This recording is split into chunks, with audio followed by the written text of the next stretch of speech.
Sejak dibukanya sistem penerimaan murid baru atau SPMB, sejumlah pihak menyoroti prosesnya. Komisi Pemberantasan Korupsi atau KPK angkat bicara soal hal ini. Komisi anti rasuah itu menyebut jika gratifikasi masih menjadi praktik yang umum dilakukan saat SPMB berjalan. Hal tersebut masih berjalan karena tidak transparannya jumlah kuota yang disiapkan hingga persyaratan dalam mengikuti SPMB. Tidak hanya itu, jalur masuk yang terdiri dari prestasi, zonasi, hingga afirmasi pun kerap digunakan sebagai celah kecurangan. Seperti yang pernah terjadi sebelumnya, munculnya sistem zonasi menghadirkan fenomena pemalsuan kartu tanda penduduk hingga kartu keluarga. Lalu, sejauh mana aturan baru dalam SPMB 2025 ini akan mampu mereduksi jumlah kecurangan yang muncul? Menghadirkan pengamat pendidikan Doni Kusuma, ikuti diskusinya dalam editorial review. Polemik kepemilikan pulau-pulau kecil tidak hanya terjadi di Aceh. Pemerintah Trenggalek juga terancam kehilangan 13 pulau usai Kemendagri masukannya ke wilayah Tulung Agung. Kepala Biro Pemerintahan dan Otonomi Daerah Setda Prof Jatim, Lilik Pujiastuti, menegaskan terkait status pulau di wilayah Trenggalek dan Tulung Agung bukan kewenangan Pemprov, sebab kewenangan tersebut dimiliki oleh Kemendagri. Meski tidak punya kewenangan, Lilik memastikan Pemprov Jatim akan terus berkoordinasi dengan Kemendagri maupun dengan Pemkab Trenggalek dan Tulung Agung. Siapa pemilik 13 pulau ini? Ikuti beritanya bersama asisten redaktur Detik Jatim hanya di Indonesia Detik ini. Pada penghujung edisi kali ini, Detik Sore kembali dengan pembelajaran mengenai dunia finansial. Dalam hidup, krisis bisa datang kapan saja. Sakit, kehilangan pekerjaan, kecelakaan, atau kondisi darurat lainnya. Pertanyaannya, siapkah keuanganmu menghadapi hal tak terduga? Disinilah pentingnya dana darurat. Lalu, bagaimana cara mengumpulkannya? Berapa idealnya dana darurat? Simak obrolannya bersama praktisi jasa keuangan Armi Arfianti dalam Sunset Talk. Ikuti berita-berita menarik Detikcom dalam sehari secara langsung hanya di Detik Sore. Jangan lupa follow media sosial kita agar tidak ketinggalan update berita terbaru. Sekarang, mari kita sambut host kita, Eduardo Simorangkir dan Eiza Makfira. Detik Sore, gak cuma hore-hore.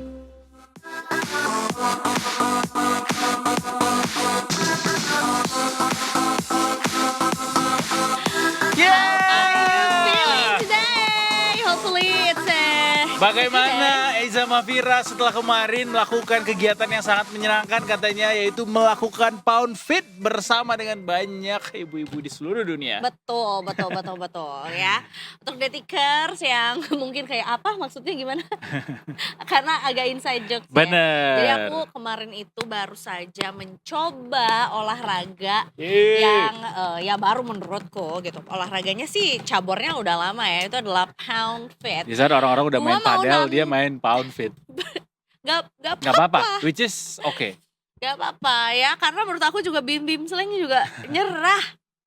Travis Barker juga kayak, what is this bro?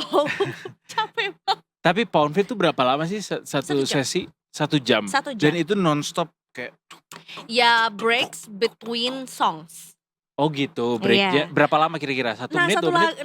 Satu lagu kan bisa 3 menit, 3 menit setengah, 2 menit setengah gitu baru break. Break gitu. between songs-nya berapa lama intervalnya? Iya 1 menit lah, gak boleh duduk. Iya. Gak boleh kayak menurunkan heart rate dulu ya, abis betul. itu lanjut lagi. Betul. Abis si Bim terus gaya Travis Barker, abis itu gaya Ringo Starr, abis itu gaya Tion Gross, Eno Netral. Iya. Terakhirnya ditutup dengan Adam Suseno. Mas Adam ya, menggunakan kunci. How are things going? And we are from Slytherin apa Blues Clues? Blues Clues tuh juga ada tahu dia yang pakai. Siapa nama pemerannya, guys? Steve Blues Clues. Steve Jobs. Bukan. Steve beneran. Iya bener. Gak percaya. Nah tuh kan hijau kan. Steve juga. Bener, tapi udah tua dia sekarang. Iya bener. Dan tentunya juga ini LA sebagai simbolisasi dari Lubu Aluang. LAPAR. Lapar. Starving as hell. Siapa yang lapar juga hari ini Tiker sama informasi tapi ya. Karena kita yang akan menyajikan informasi terupdate, teraktual, tajam dan terpercaya. Itu dari TV lain. Tapi gak apa-apa lah, pinjam dulu ya. Sama lah semuanya begitu juga. Betul. Cuma dia aja yang duluan pakai itu. Iya. Cuman kalau kita mungkin kadang-kadang faktual, kadang-kadang faktuil. Soalnya kayak faktanya masih segini, tapi kita harus Fakta kasih. secuil. Nah, Bener. faktuil. Soalnya kan detik. Ya, jadi perkembangan jurnalistiknya tuh jurnalistik progresif. Iya betul. Jadi kayak kalau ada yang bisa dikabarin, kabarin dulu. Nanti Betul. fakta selanjutnya akan kita kabarkan di kabar-kabari. Karena kami bukan di... Aduh, kenapa juga. Jadi ngasih job desk ke orang lain juga ya. Iya. Dan hari ini mungkin kita akan buka juga dengan nggak tahu ya, kita akan buka dengan ini nih. Karena tadi kita buka dengan LAPAR ya kan. Nah, ada yang nyambung juga nih soal harga bahan baku, terutama yang mau kita bahas adalah harga ayam, daging ayam. Naik Iya. harganya. Enggak, tuh anjlok. Turun. Anjlok justru. Iya. What happened? Ketika mungkin kita lagi deg-degan harga emas naik terus gitu. Harga minyak akan terus naik juga dengan segala Harga- kondisi geopolitik yang ada. Dengan kondisi apa? Geopolitik yang ada. Nih harga ayam justru anjlok gitu ya. Kenapa? Jadi harga ayam berada di level terendah, yaitu adalah di Rp25.000 per Oh my God. kilogram. Itu Aku udah di suka itu. tangan konsumen, betul gitu. Makin Jadi murah makin suka. Pernah nggak beli ayam ke pasar? pernah dong. Berapa terakhir Nggak kali harga ayam pas mungkin. beli ke pasar? Ingatnya. 60.000. Hah? Udah Ayam dalam. apaan? Chicken Ayam nugget. kalkun. Chicken nugget.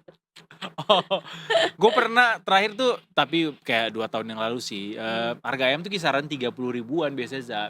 Bahkan sempat kalau lagi tinggi-tingginya tuh harganya bisa 38 sampai 40 Iya ya, ribu. most likely adalah di 32 sampai 34 ribuan. Terus sekarang 25. gitu ya. Sekarang jadi Rp25.000 per kilogramnya di tangan konsumen juga ya. Jadi ini turun 13,43% di bawah harga acuan pembelian atau HAP, yaitu adalah di Rp40.000 per kilogramnya juga gitu. Jadi ini dikatakan anjlok tuh bukan tanpa dasar ya, Detikers. Aha.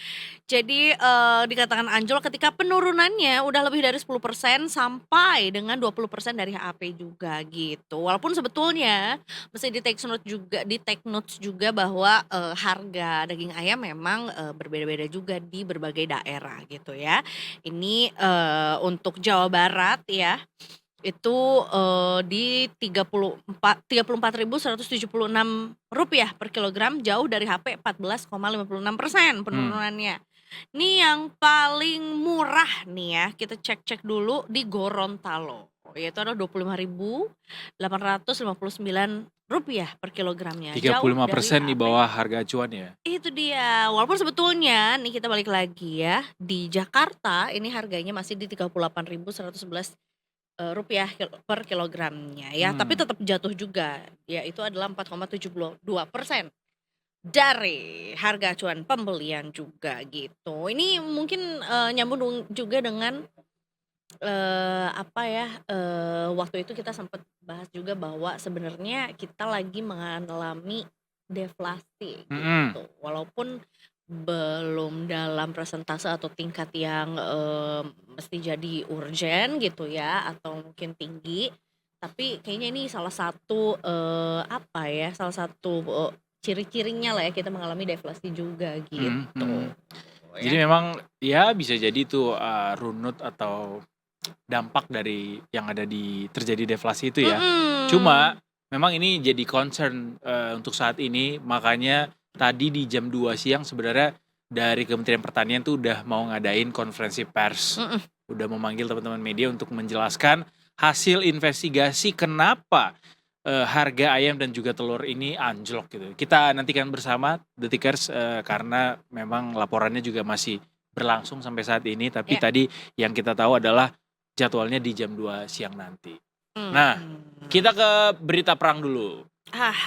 Ini kan kemarin tuh, by the way bicara soal perang ya, kan ada beberapa, termasuk Greta Thunberg juga kemarin kan ikut ambil bagian dari Kapal ya. apa istilahnya, parade untuk menuju Gaza. Gaza Strip ya. Iya, termasuk juga artis-artis juga ada yang pergi ke sana kan. Zaskia Adya-Meka katanya. Oh, aku nggak nge-spot artis Indonesia, tapi good for her kalau dia ternyata menjadi salah satunya juga ya. Beliau berangkat dari Mesir dan ada videonya bahwa dia dan teman-temannya itu dilihatin sama nggak tahu ya, mungkin petugas keamanan dari Mesir semacam security gitu, dan mereka akhirnya act like a tourist. Jadi playing tourist aja di situ. Karena apa ya? Mungkin apa yang mereka lakukan bisa jadi menjadi pantauan juga dari otoritas Mesir gitu. Betul, betul. Karena memang tentunya juga gerakan ini kan dibuat juga atas dasar kemanusiaan ya gitu. Ini Betul. satu gerakan yang memang eh eh, I cannot say that this is tidak terorganisir juga, tapi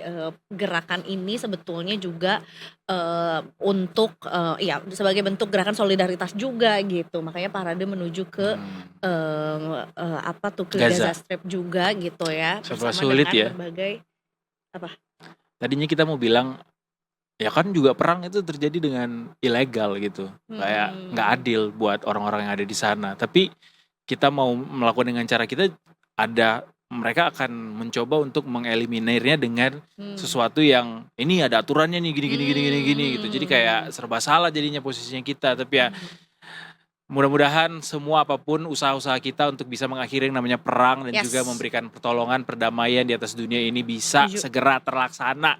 Amin. Ya, no more war kalau kata siapa? No more war.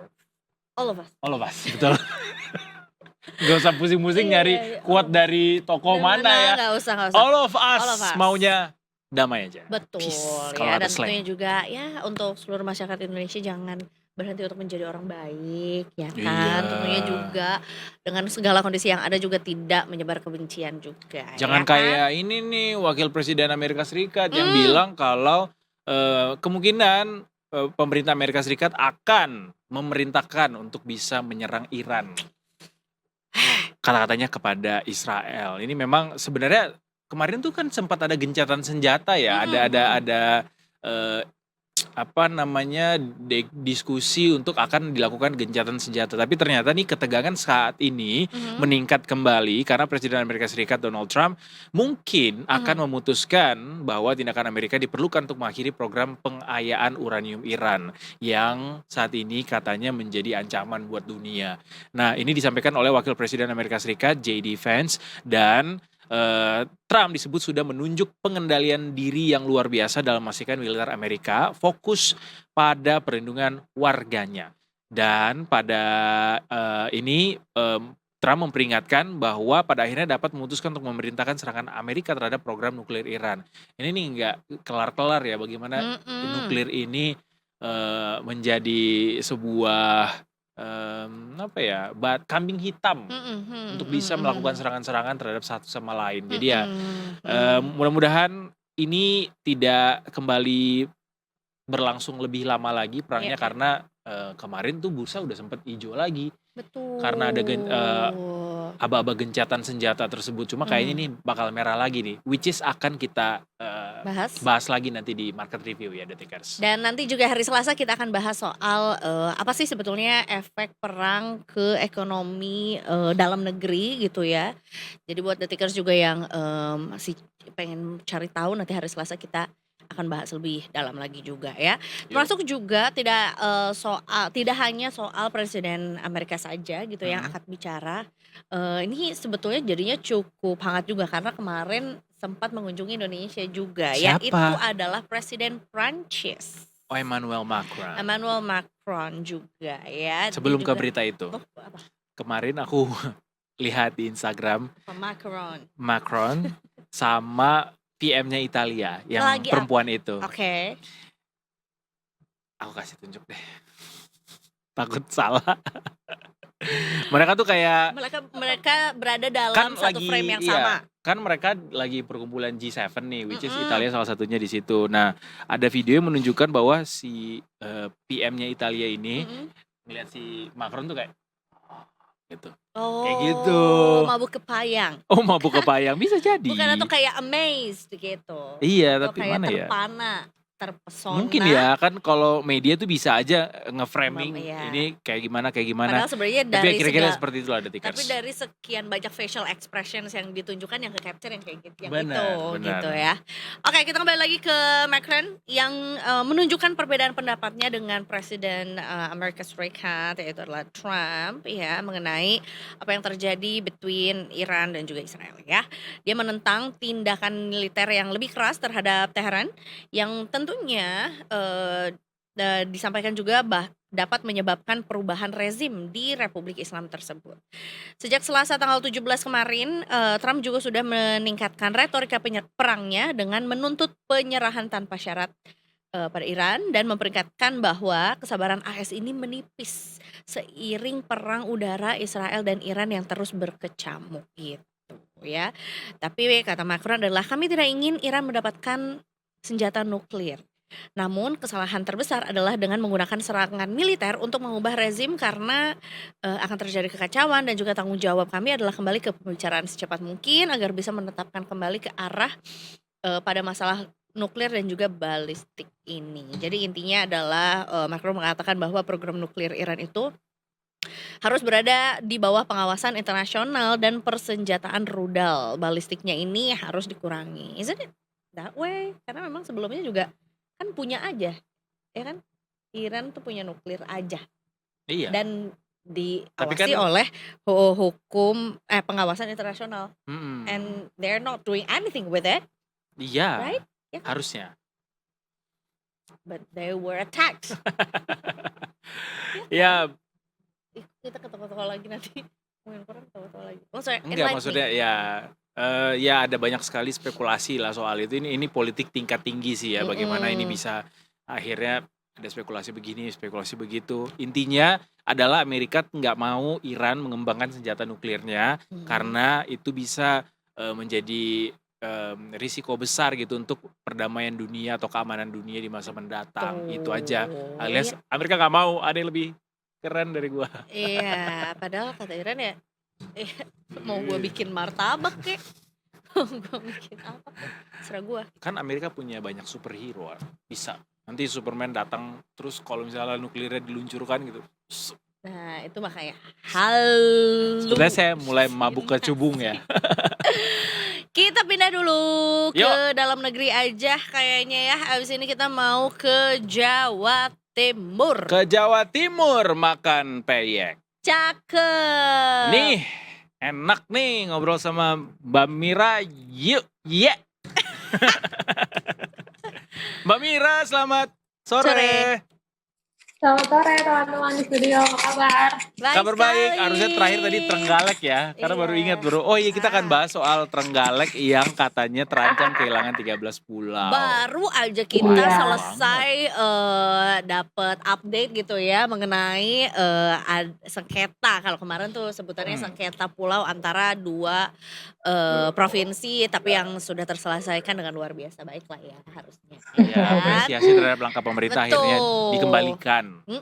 Nah sekarang ternyata ini kurang lebih sama seperti Ada lagi itu. ya? Iya ada lagi atau mungkin sebenarnya ini different story gitu Mbak Mira. Kalau story-nya sebenarnya sama ya, maka bahkan kalau aku baca dari ternyata sengketa antara Trenggalek sama Tulung Agung terkait 13 pulau ini sudah cukup lama sebenarnya. Jadi waktu itu kayak mereka pernah ada rapat bersama gitu yang juga dikoordinasi oleh kementerian terkait Kemendagri terkait si 13 pulau ini. Jadi sebenarnya waktu itu tuh dulu awalnya tuh ada nama yang sama pulaunya. Tapi nggak tahu caranya gimana, akhirnya mereka kemudian saling mengklaim lah kepemilikan 13 pulau ini gitu. Terus kan memang beritanya sempat sempat kalem gitu ya, nggak terlalu banyak dibahas. Nah kemudian ada dibahas lagi karena satu berita soal Aceh dan Sumut kemarin yang sekarang sudah selesai itu, dan juga memang di Kemendagri yang sama, di keputusan yang sama atau di keputusan nomor 302.2.2138 tahun 2025 itu juga mencantumkan 13 pulau itu di Tulung Agung bukan di Trenggalek gitu. Nah makanya kemudian sengketa di kedua kabupaten yang ada di sebelah selatan Jawa Timur ini mencuat lagi.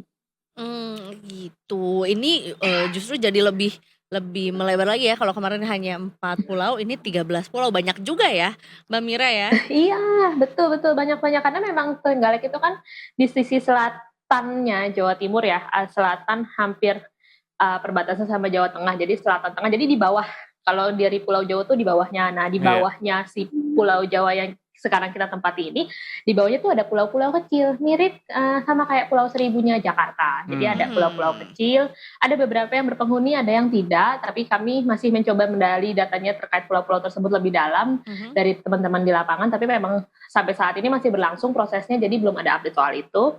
Nah, kembali lagi ke 13 pulau ini tuh ya, nah si pulau-pulau yang kecil-kecil inilah yang kemudian sekarang jadi saling klaim. Jadi ada 13 pulau itu ada namanya, ada Pulau Anak Tamengan, Pulau Anakan, Pulau Boyolangu, Pulau Jewur, Pulau Karangpegat, Pulau Solimo Kulun, Solimo Lor, Solimo Tengah, Solimo Wetan, Pulau Sruwi, Pulau Sruwicil, dan Pulau Tamengan. Nah itu ada yang kemudian sekarang sedang diperdebatkan gitu terkait si kepemilikannya, karena memang tadi ada juga update dari pemerintah Provinsi Jawa Timur yang menyebut memang sengketanya ini karena memang keputusan dari pemerintah pusat, jadi mereka menyerahkan sepenuhnya keputusan kepemilikan pulau tersebut ke Kemendagri. Tapi masalahnya mereka sempat bercerita kepada kami kalau di akhir rapat dengar pendapat bersama kementerian terkait tahun 2024 kalau nggak salah, ternyata kepemilikannya itu masih di Trenggalek gitu. Jadi mereka sebenarnya juga agak surprise dengan ke berita terbaru ini atau dengan update terbaru yang menyatakan kemudian 13 pulau ini masuk ke Tulungagung. Nah, tapi kalau kita lihat dari administratifnya ya, sebenarnya kalau terlihat dari petanya itu si 13 pulau ini itu terletak di Kecamatan Watulimo, Kabupaten Trenggalek. Sorry. Nah, jadi kalau secara administrasi kembali lagi itu ada di Kabupaten Trenggalek. Nah, sebenarnya pemerintah Provinsi Jawa Timur sendiri juga sudah sempat sebelumnya, sebelum kasus ini mencuat lagi, sempat memfasilitasi sengketa batas wilayah dan kepemilikan pulau tersebut. Namun kembali lagi hingga saat ini belum ada titik temu gitu, teman-teman. Apakah 13 pulau ini semuanya tidak berpenghuni, Kak Mira? Nah itu kita masih nunggu update dari teman-teman kontributor, ini belum bisa dikontak karena memang masih mau kontak ke teman-teman di pemerintah provinsi baik Kabupaten Trenggalek sama Tulungagung. Itu 2 kabupaten berbeda, jadi cukup luas. Sementara teman-teman yang ada di sana itu minim sekali SDM-nya, jadi mohon bersabar ya teman-teman. Baik. Pun pernyataan dari kedua kabupaten tersebut juga semuanya menyerahkan ke Kemendagri ya. Betul, berarti sikap dari keduanya mereka chill gitu. Bagaimana Mbak Mira?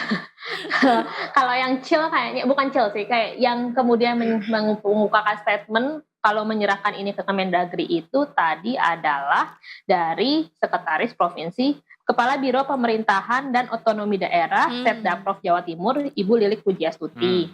Dia mengatakan bahwa kalau misalnya sengketa ini tuh dia serahkan sepenuhnya ke Kemendagri. Beritanya bisa dibaca langsung ya di Detik Jatim. Oke. Nah, kalau misalnya kalau sampai sekarang nih untuk update yang terbaru yang peraturan Kemendagri yang tahun 2025 ini, kita masih berusaha follow up lagi.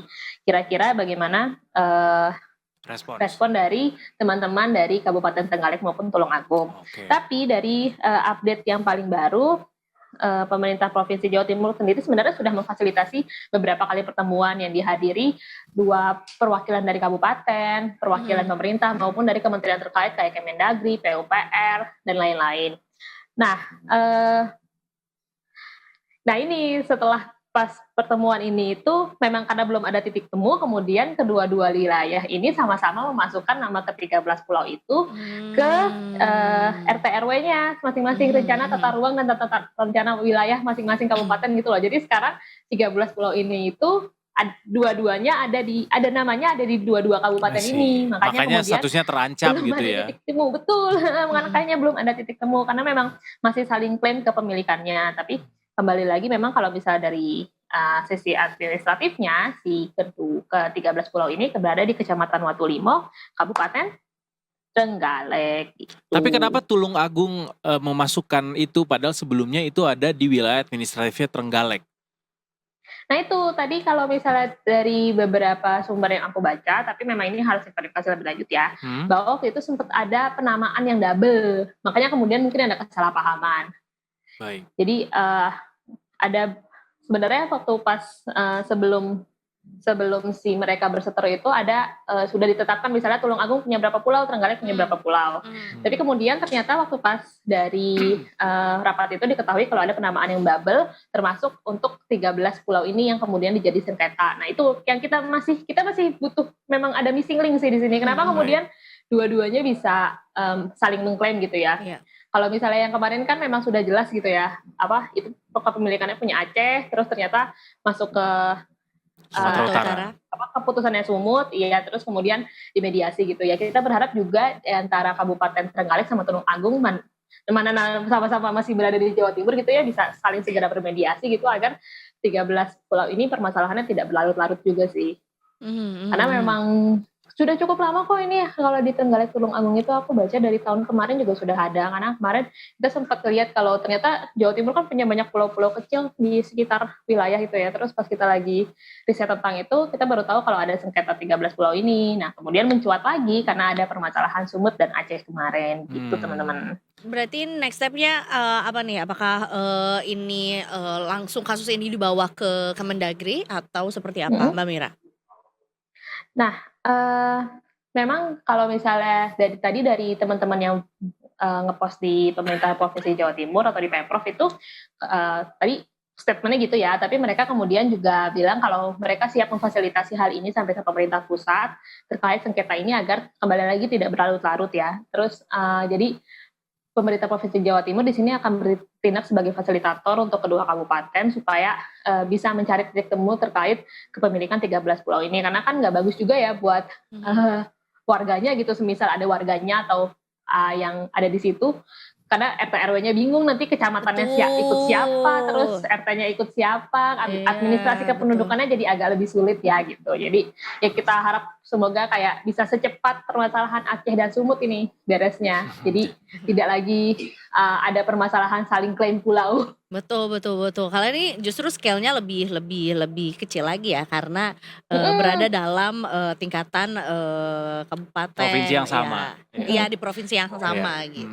Betul, makanya pemerintah provinsi kemudian jadi fasilitator kan, supaya dua-duanya bisa saling berunding agar kepemilikan 13 pulau ini tidak simpang siur dan tidak merugikan masyarakat gitu. Siap. Oke, Cukup oke. menarik juga sih untuk dibahas kenapa apa namanya ada perebutan quote and quote pulau yang terjadi di dalam wilayah negara Kesatuan Republik Indonesia gitu, kayak Iya. kenapa bisa sampai terjadi nih, Padahal ada sama-sama ya. pemetaannya gitu. kok bisa beda-beda gitu. Betul. Kalau Mungkin kalau dikulik-kulik ternyata ada lagi kali ya di luar sana gitu, nggak cuma Aceh Sumut atau di Jawa Timur Iya. sendiri. Nah kemarin mungkin. kita tuh sempat mengundang juga tuh ke Ketua Komisi 2 DPR RI ke sini.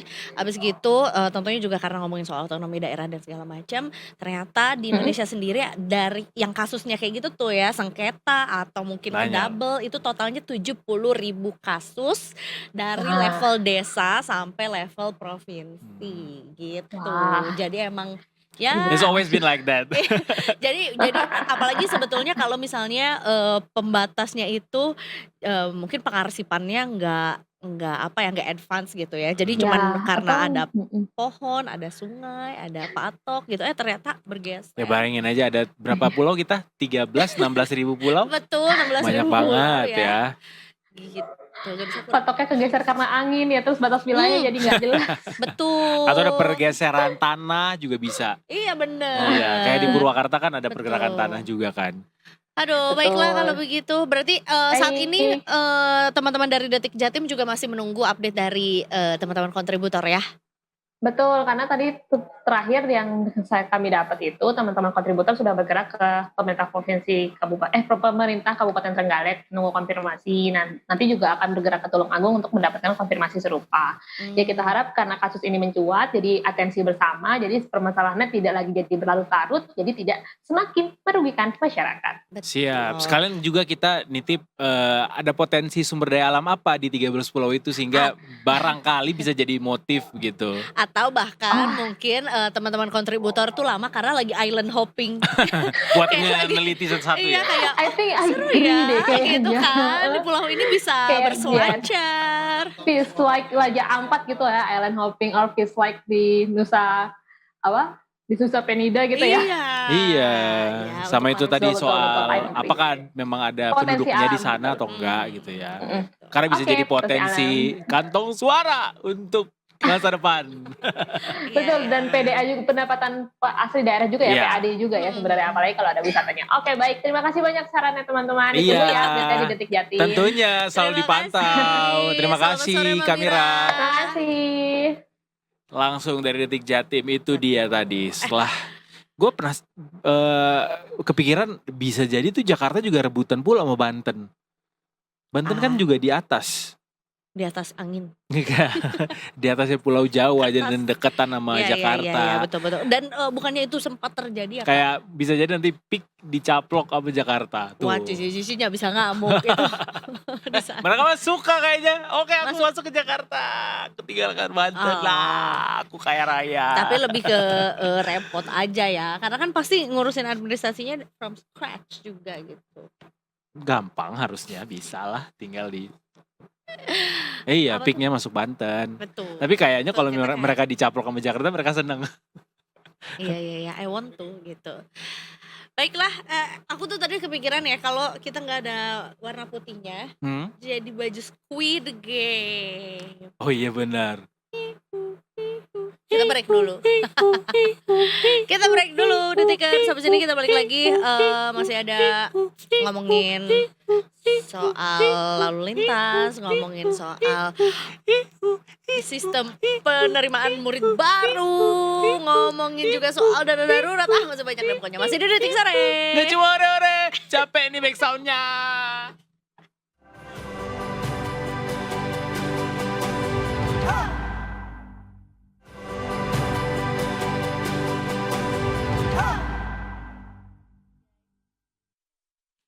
Welcome back to Detik Sore. Gak cuma ore-ore.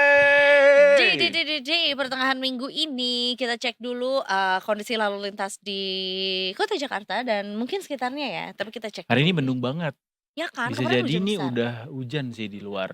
Udah ya? hujan ya? Oh, Nah, baiklah. hujan lagi. Apakah Jadi, Brigadier Ade kembali? Gue ngeri beliau demam sih. kalau Setelah aku jebak sih hujan lebih ke berkali-kali. arah menantikan jas hujan kuningnya itu yang sangat ikonik ya. Ijo neon. Oh, kita bersama dengan Ibda Syahara. Coba kita Biar sapa. apakah sekering Syahara? Padang Syahara. Melawan alam ya. Iya, betul. Selamat sore Halo. Ibda Syara. Halo, selamat sore teman-teman di studio. Di sebuah studio. mitigasi risiko. Betul, karena kita tadinya mengira Ibda Syahara lagi ada di lapangan, tapi ternyata Oh, hari ini tapi berarti tadi aku bisa di lapangan sih, emang mendung. emang Iya mendung ya. kan. Iya, Kata Ibda Dari Syara tadi juga pagi. kayak Oh. kata Ibda Syara juga mau badai panas akan kuhadapi semuanya dengan gagah berani. Luar biasa, cewek tangguh nih ya. Iya, cetang. Ah, Cewek tangguh. Kirain ini. Ya kan, Ibda Syahara pastinya kalau sudah di studio tuh nggak cuma melaporkan dari kota Jakarta aja ya, Iya tapi dong. juga Benar. Dari balik seluruh juga. provinsi di Indonesia, 38. Banyak sekali, lama dong, tapi tidak apa-apa. Silakan, ini dia laporannya dari Ibda Syahara. Oke, baik, terima kasih rekan-rekan di studio dan selamat sore Detikers dengan saya Ibda Syara dari NTMC Korlantas Polri. Pada sore hari ini akan mengajak Anda untuk memantau situasi arus lalu lintas terkini berdasarkan pantauan CCTV Korlantas Polri. Kita akan menuju ke titik yang pertama, yaitu dari kawasan Selipi, Palmerah, Jakarta Barat. Untuk arus lalu lintas sore hari ini dapat kita lihat bersama bahwasanya untuk kondisi arus lalu lintas dari arah Semanggi yang akan menuju ke arah Grogol terpantau telah terjadi peningkatan volume kendaraan yang cukup signifikan. Hal yang sama pun juga terjadi untuk arus lalu lintas dari arah Semanggi yang akan menuju ke arah Petamburan. Pada sore hari ini juga terpantau sudah terjadi peningkatan volume kendaraan yang cukup signifikan karena memang berkaitan dengan jam pulang perkantoran. Sementara Detikers untuk arus lalu lintas di tol dalam kota dari arah Cawang yang hendak menuju ke arah Grogol pada sore hari ini juga terpantau cukup padat. Meskipun demikian kami selalu menghimbau kepada Anda para pengendara agar tetap bersabar saat menunggu antrian kendaraan dan tetap berada pada lajur Anda dengan tidak menggunakan alasan terburu-buru agar dapat menerobos pada jalur busway. Baik, Detikers, kita akan menuju ke titik yang kedua, yaitu dari kawasan DPR MPR. Untuk arus lalu lintas sore hari ini dari arah Selipi yang akan menuju ke arah Gatot Subroto terpantau lancar. Sementara untuk arus lalu lintas di tol dalam kota dari arah Semanggi yang akan menuju ke arah Tomang terpantau sudah terjadi peningkatan volume kendaraan cukup signifikan. Untuk itu kami menghimbau kepada Anda para pengendara agar tetap berhati-hati mengingat kondisi curah hujan yang kurang menentu dan pasca terjadinya hujan pada saat ini, mengingat kondisi jalan yang cukup licin. Harap untuk selalu berjaga-jaga dan tetap berhati-hati serta tetap mematuhi aturan dalam berlalu lintas. Baik, Detikers, kita akan menuju ke titik yang ketiga, yaitu dari kawasan exit tol Bekasi Barat. Untuk arus lalu lintas sore hari ini dari arah gerbang tol Bekasi Barat yang akan menuju ke arah Pekayon ataupun Kalimalang dan juga Jalan Ahmad Yani terpantau lancar. Sementara untuk arus lalu lintas dari arah Pekayon yang akan menuju ke arah Kalimalang ataupun Jalan Ahmad Yani ataupun yang hendak memasuki gerbang tol Bekasi Barat pada sore hari ini juga terpantau lancar. Kami himbau kepada Anda para pengendara khususnya bagi Anda yang hendak menggunakan jalur tol agar untuk kembali mengecek saldo e-tol Anda, pastikan dalam keadaan cukup agar nantinya tidak mengakibatkan ketersendatan arus lalu lintas. Baik, Detikers, kita akan menuju ke titik yang terakhir yaitu dari kawasan Cisarua, Bogor, Jawa Barat. Arus lalu lintas sore hari ini dari arah Puncak yang akan menuju ke arah Jakarta terpantau telah terjadi peningkatan volume kendaraan yang cukup signifikan dan pada sore hari ini di kawasan ini didominasi oleh kendaraan pribadi roda 4. Sementara untuk arus lalu lintas dari arah sebaliknya yaitu dari arah Jakarta ataupun Ciawi yang akan menuju ke arah Puncak terpantau lancar. Kami himbau kepada Anda para pengendara agar tetap berwaspada, mengingat di kawasan ini banyak sekali aktivitas angkutan umum yang kerap kali menaik turunkan penumpang di sembarang tempat. Dan Detikers, bagi Anda yang ingin mengetahui seputar informasi arus lalu lintas terkini, Anda bisa menghubungi line call center kami di 15669 ataupun di SMS Center di 9119. Stop pelanggaran, stop kecelakaan, keselamatan untuk kemanusiaan, Indonesia tertib dan salam presisi. Demikian Ibda Syahrul melaporkan kembali bersama dengan rekan-rekan di studio. Silakan. Terbaik, terima kasih banyak Ibda Syarah, you're the best. Dan tentunya selamat bertugas kembali dan salam presisi. Salam presisi. Alright, now we're back dan sudah jam 4 sore. Artinya kita masuk ke program baru kita. Yaitu adalah Asal asli atau palsu. palsu. Maksudnya kita akan mengungkap fakta-fakta Iya, apakah ini mengenai asli sentimennya atau palsu atau goreng-goreng. atau goreng-goreng. Nah, Nah, kita- tapi sebelum itu kita ke sentimen market dulu. Mari kita lihat, ini dia sentimennya.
Alright, now we're back to Detik sore. nggak cuma hore-hore. Itu tadi dia sentimennya juga ya dari global maupun dalam negeri soal market kita.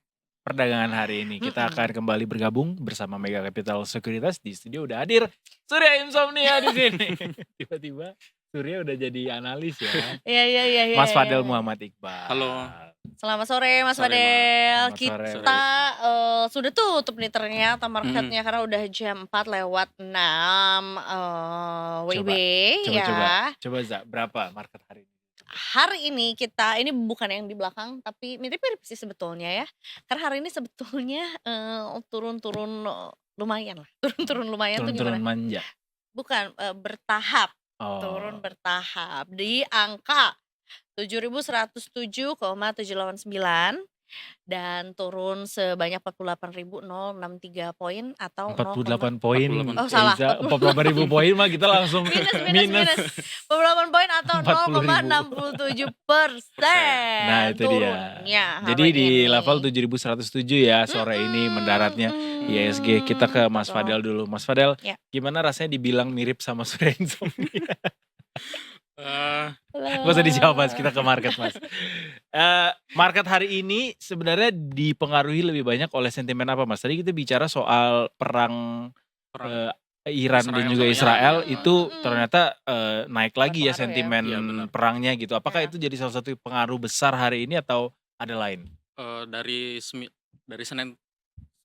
Senin kemarin, tepatnya dari Jumat sebenarnya, pengaruh dari perang Iran sama Israel ini sangat besar ya, karena terkait dengan komoditas. Terus dari Irannya sendiri sempat berencana mau menutup Selat Hormuz. Selat itu sendiri yang jadi tempat Jalur perdagangan. jalur perdagangan minyak. Tapi sejauh ini saya emang belum ditutup. Cuman kalau itu ditutup itu bahaya banget ke harga oil ya, oil bisa meningkat. Kayak Jadi kemarin emang Panama volatile sempat banget nih. ditutup itu ya. Jadi volatile banget nih. Dari Senin, Selasa, Rabu kemarin ini market naik turun lagi oilnya. Terus saham-saham energi, batu bara, sama emas masih volatile. Jadi yang masih 3 hari belakangan ini sih masih saham-saham yang terkait perang dagang ini, perang Israel-Iran. Kebanyakan perang jadi lupa ya Mas. Banyak Malah banget perang dagang. perangnya. Ada Iya. perang Iran dagang Israel, juga. perang dagang, perang Semakin bergejolak Justru kalau dari gitu. perang dagang US sama China justru mulai membaik. Mulai membaik atau sebenarnya mereka kayak udahlah Bolak-balik aja sih. Iya kan? Tapi sentimen paling besar masih dari perang Iran Israel ya. Benar. Eskalasinya kan sementara ini sih makin naik ya Mas, karena dari Donald Trump sendiri mengultimatum Iran buat menyerahkan untuk perang ini ya mundur gitu. Tapi ya kalau Irannya sendiri nggak mungkin juga mau mundur kan ya. Yang kita tahu pengaruh terbesarnya adalah ke harga minyak juga, tapi sebetulnya pasti turunannya juga makin lebar ya, berpengaruh kepada yang lain juga. Apalagi Mas yang Menjadi dampak. yang Sebenarnya terdampak besar. kalau ke Indonesia sendiri kan Indonesia berencana nurunin suku bunga.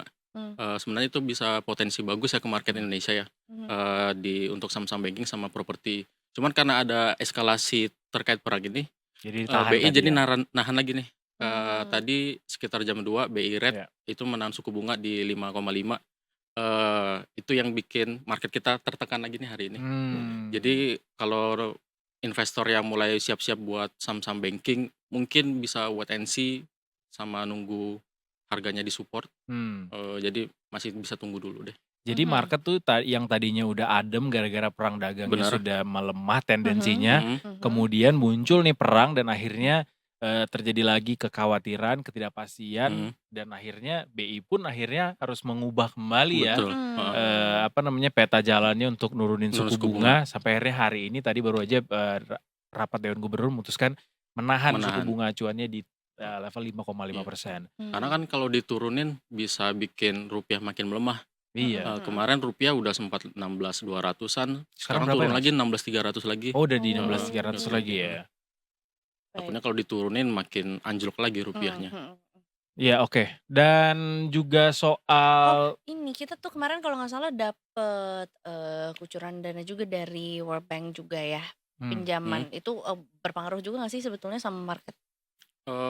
Kalau yang terbaru sih yang saya tahu terkait World Bank itu proyeksi dari World Bank itu menurunkan proyeksi pertumbuhan Indonesia ya dari 5 ke 4,7. Itu yang salah satu yang bikin kita tertekan lagi juga ya.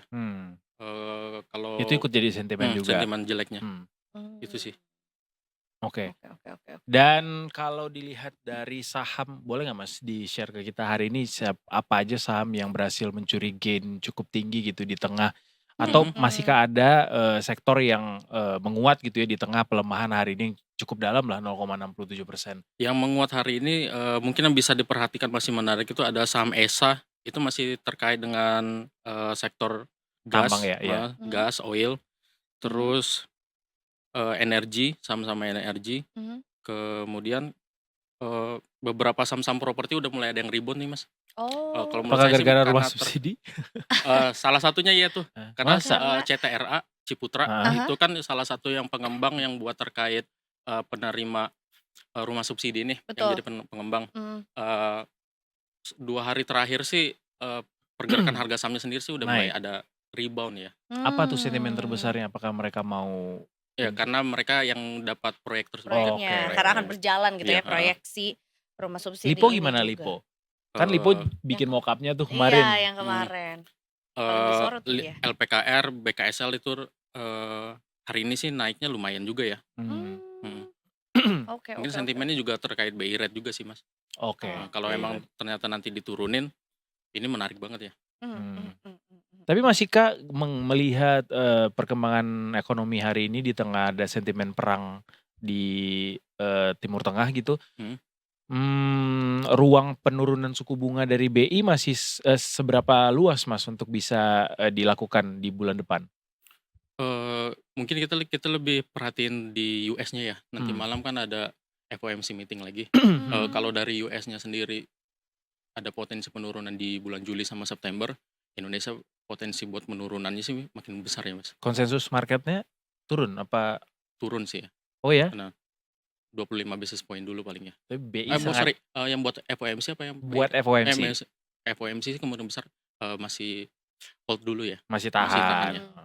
Sampai kapan? Sampai menunggu apa lagi sebetulnya? Antara Juli sampai September ya. Ininya ya. Apa tuh? Bukan Potensi jadwalnya. penurunannya Iya. ya, potensi penurunannya. Oke. Tapi melihat, coba Mas Fadel mungkin ada analisis tersendiri dari keputusan BI untuk menahan suku bunga hari ini. Cukup hati-hati kah BI? Ya walaupun harusnya selalu hati-hati sih selalu. menentukan keputusan itu. Tapi kayak tidak cukup pede untuk menurunkan di tengah sentimen perang dagang ini, perang Timur Tengah ini. Apakah itu yang jadi sentimen terbesarnya atau ada hal lain yang menjadi kekhawatiran nih hingga akhirnya BI masih nggak dulu deh turunin? Kalau saya lihat sih sentimen terbesarnya pasti terkait perang tersebut. Kalau diturunin dengan kondisi kayak gini bisa bikin rupiah makin melemah. Terus ditambah proyeksi dari World Bank yang menurunkan dari 5 jadi ke 4,7 itu perlu diperhatiin banget tuh dari BI. 5,47 itu buat Indonesia Buat ya? Indonesia.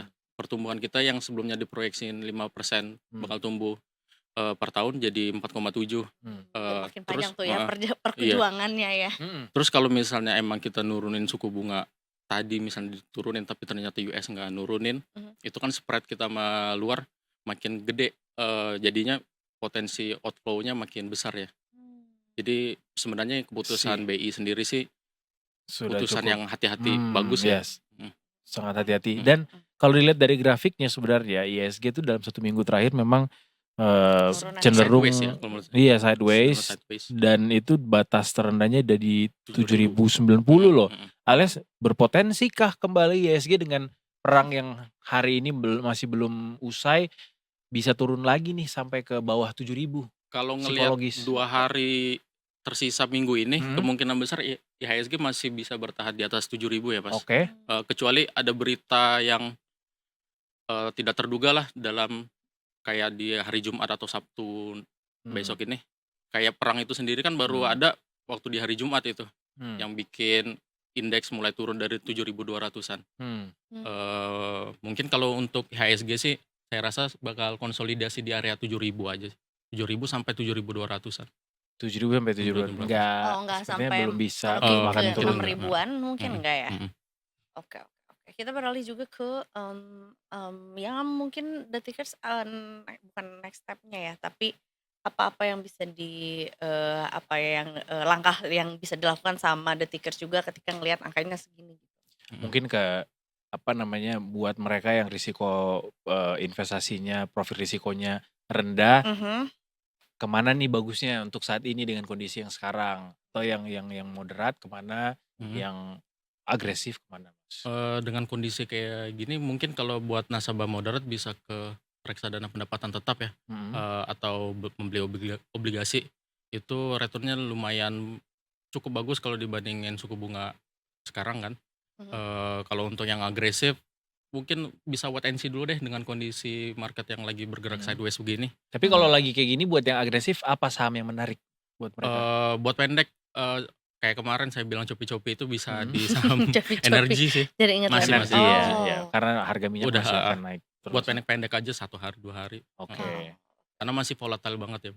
baik. Iya Siap. sih. Lagi-lagi ini disclaimer Detikers, ini hanya sebuah rekomendasi, bukan untuk dijadikan pertimbangan gitu ya. Alias harus riset lagi, Iya. Betul. bukan imbauan untuk beli yang itu gitu. Betul ya, karena ya disesuaikan juga, yang paling penting adalah disesuaikan juga dengan profil investasinya Detikers juga Profil gitu. risiko investasi Ya, masing-masing mau ya. jarak pendek, panjang, menengah. Bener. Duit Gitu. nggak ada tapi pengen Ya kan beli. justru kita billingnya gini, ya duit lu gitu. Makanya lo yang bertanggung jawab dengan Iya bener. mau dikemanakan, seperti apa proyeknya. Iya. Gitu. Oke kalau gitu Mas Surya ada kesibukan apa lagi dalam waktu ke depan? Kaget lo ke Balik arah lihat sana market ya. lagi, Pak. Balik lihat market juga Balik ya. lihat market ya. Jadi mungkin untuk sisa 2 hari lagi sih, minggu ini mungkin akan terus sideways dulu aja kali ya. Kemungkinan besar sih masih konsolidasi di sideways ya, Mbak. Oke. Alright, dan terima kasih Mas Fadel Muhammad Iqbal, investment specialist dari Mega Capital Securitas. Jadi bahasa Inggris. Securitas.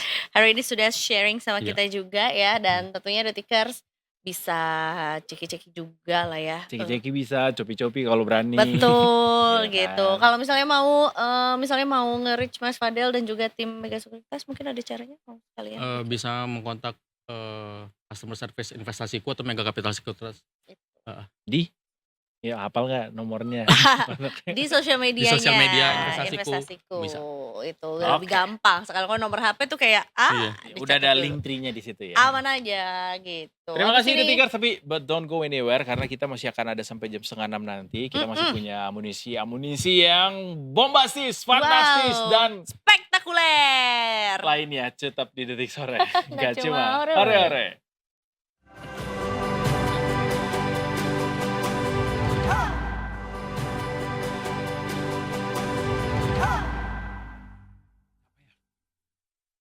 Welcome back to Detik Sore. Gak cuma ore-ore. Kok tadi ada kata apa ya? Mau ngomong apa Kak? Kita mau kemana ya? Oh, kita mau ngobrol santai dulu aja. Wih, santai ya. banget. Karena sebenarnya tadi yang satu ngomongin harga ayam yang penurunan itu bukan jadi sesuatu yang bikin kayak ye gitu turun, tapi malah jadi kayak ciri apa ini gitu kan ya. Iya, dan sebenarnya mungkin itu berita bahagia buat kita tapi nggak buat petani ya. Nah, Nggak peternak. gitu. Terus selanjutnya juga ngomongin perang juga. Ini brace yourself. Yang satu lagi juga adalah not a good news, malah walaupun sebenarnya ini bukan menyebarkan rasa takut juga sih Detikers, tapi berhati-hati dan berwaspada karena Gunung Lewotobi laki-laki di Flores Timur, NTT ini meletus kembali di hari kemarin ya, dari Selasa juga. Jadi dampaknya sih sebetulnya dari letusan tersebut beberapa maskapai penerbangan itu membatalkan penerbangan ke 3 bandara di Flores, di NTT juga. Ya di Pulau Flores maksudnya, di 3 bandara di pulau itu. Gitu ya. Termasuk walaupun aku belum tahu sih, kayaknya kalau yang terbangnya masih ke Bali atau ke Lombok mungkin ke Lombok nggak tahu ya. Tapi mungkin kalau Bali belum terdampak. Coba kita gitu. cari tahu. Ya. Jadi Angkasa Pura I ini mengatakan pembatalan 3 rute penerbangan tersebut berkaitan dengan dampak erupsi dari Gunung Lewotobi laki-laki di NTT, khususnya di Pulau Flores juga. Di pulau apa? Flores. Flores, Nah, NTT. itu dia ya. Dan untuk masyarakat yang memang udah terlanjur beli tiketnya juga atau mungkin udah booking gitu ya, bisa melakukan refund maupun reschedule untuk penerbangan yang di-cancel terkait dengan adanya erupsi ini Nah, tuh ini ya nih ada gambarnya ya. berita yang fresh banget bahkan belum naik di Detikcom tapi udah kita Wah, kabarin sekarang wah, karena wah, wah. baru aja dikirim sama reporter kita 2 menit yang lalu. Oke, Jadi gue baca dari email ya Detikers ya. keren. Ini belum tayang tapi ini udah resmi diumumkan sama Wings Air bahwa ada 25 jadwal yang terbang batal gara-gara erupsi Gunung Lewotobi ini. Dan ini ditawarkan opsi buat refund atau menukar jadwal jadinya Detikers. Pembatalan sementara beberapa penerbangan ini merupakan imbas dari erupsi Gunung Lewotobi dan akhirnya keputusan pembatalan diambil berdasarkan hasil koordinasi dengan otoritas terkait dan mempertimbangkan aspek keselamatan serta keamanan penerbangan. Korkom Strategic of Wings Air Danang Mandala Priantoro mengatakan pihaknya sudah menginformasikan seluruh pelanggan soal pembatalan penerbangan. Jadi Wings Air terus memantau perkembangan aktivitas vulkanik dan berkoordinasi dengan Airnav Indonesia, pengelola bandar udara, dan otoritas penerbangan sipil lainnya. Yang dibatalkan diantaranya nih, Maumere Kupang, Kupang Maumere, Labuan Bajo Maumere Labuan Bajo, Kupang Bajawa, Bajawa Labuan Bajo. Jadi Bajo kena juga ya. Bajo Bajawa, terus Bajawa Kupang, Kupang Ende, Ende Bajo. Kalau ke Bali nih ada juga nih, dari Lombok nih ada nih, Lombok Bima itu dibatalin. Terus Denpasar Tambolaka itu juga dibatalin. Jadi kayak sekeliling Sekitaran dari itu ya. Pulau Flores nih pada dibatalin termasuk Lombok dan juga Bali. Labuan Bajo. Termasuk juga di Kupang pun juga Iya, dibatalin yang betul. NTT di sebelah bawahnya. Mudah-mudahan ini bisa berlangsung kondusif gitu ya status dari Gunung Lewotobi sendiri ya gunung aktif juga anyway kita ikuti secara berkala bagaimana Betul. perkembangan dari erupsi ini. Semoga tidak ada korban Iya, yang menjadi korban. dampak Nah, dari yang erupsi ini. terdampak, Benar. betul. Ya, if you're wondering, jadi sebetulnya Gunung Lewotobi itu kan ada Gunung Lewotobi perempuan dan juga laki-laki. Laki-laki. Yang paling sering erupsi nih yang laki-laki gitu. Walaupun Marah-marah ya? sebetulnya, Suka marah-marah. laki-laki Mungkin dia erupsi guys. iya erupsi Betul. Gunung Lewotobi. Gitu. Jadi walaupun sebetulnya menurut aku juga ini kayaknya bakalan menjadi destinasi wisata yang cukup menarik juga ya. Walaupun memang statusnya masih aktif juga karena di puncaknya itu ada kawah yang lebarnya sekitar Enggak, kawah benar. kawah 700 meter gitu di Gunung Lewotobi perempuannya ya. Semangat buat 14.000 orang yang akhirnya batal terbang gara-gara dampak erupsi ini. Aduh, Mudah-mudahan ya udah. ada jalan lain lah ya Ya, menuju ya. ke destinasi pilihannya. Semoga Tutup. Oh. Ih bagus banget sih nge-hostnya, keren deh, bridgingnya keren. Boleh. Mungkin kita Pantesan jalur darat macet, ternyata ini imbas dari orang-orang yang batal terbang akhirnya lewat darat makanya macet. Coba kita cek ke Ibda Syahara. betul, sekalian kita cek juga kalau misalnya nggak jadi terbang ke sana, healingnya kemana ya? Bisa tanya ke Iya, polisi, bisa. Halo Ibda Syahara, ketemu lagi nih kita. Halo, selamat sore, ketemu lagi. Ketemu lagi ini kalau tadi kita beranalisis secara gembel alias Anabel, Ibda Syahara, jalanan di Indonesia mungkin ada beberapa yang akhirnya macet gara-gara terimbas dari orang-orang yang tadinya mau terbang karena ada erupsi Gunung Lewotobi, pada akhirnya memilih jalur darat dan akhirnya terjadi kepadatan tuh. Since Ibda Syahara bisa melihat di berbagai macam CCTV di seluruh Indonesia ya, mungkin bisa kelihatan apakah ada wilayah-wilayah yang padat nanti kita pantau bersama ya. Boleh. Tapi buat saat ini sih nih CCTV-nya di Jakarta dan sekitarnya aja ya, belum sampai di NTB. Dan kalaupun memang karena jalur udara, kan nggak mungkin dari Jakarta ke NTB, NTT ya? NTT. Jalur Di darat Flores, kan? iya. Barangkali ada CCTV di Flores yang bisa dilihat Ibda Syahara, tadinya kita pikir gitu ya.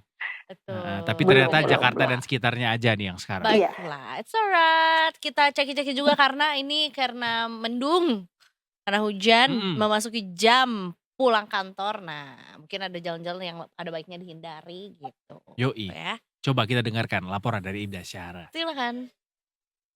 Oke, baik, terima kasih rekan-rekan di studio dan selamat sore. Detikers, dengan saya Ibda Syara dari NTMC Korlantas Polri pada sore hari ini akan menginformasikan bagaimana situasi arus lintas terkini berdasarkan pantauan CCTV Korlantas Polri. Kita akan menuju ke titik yang pertama, yaitu dari kawasan Simpang Semanggi, Jakarta Selatan.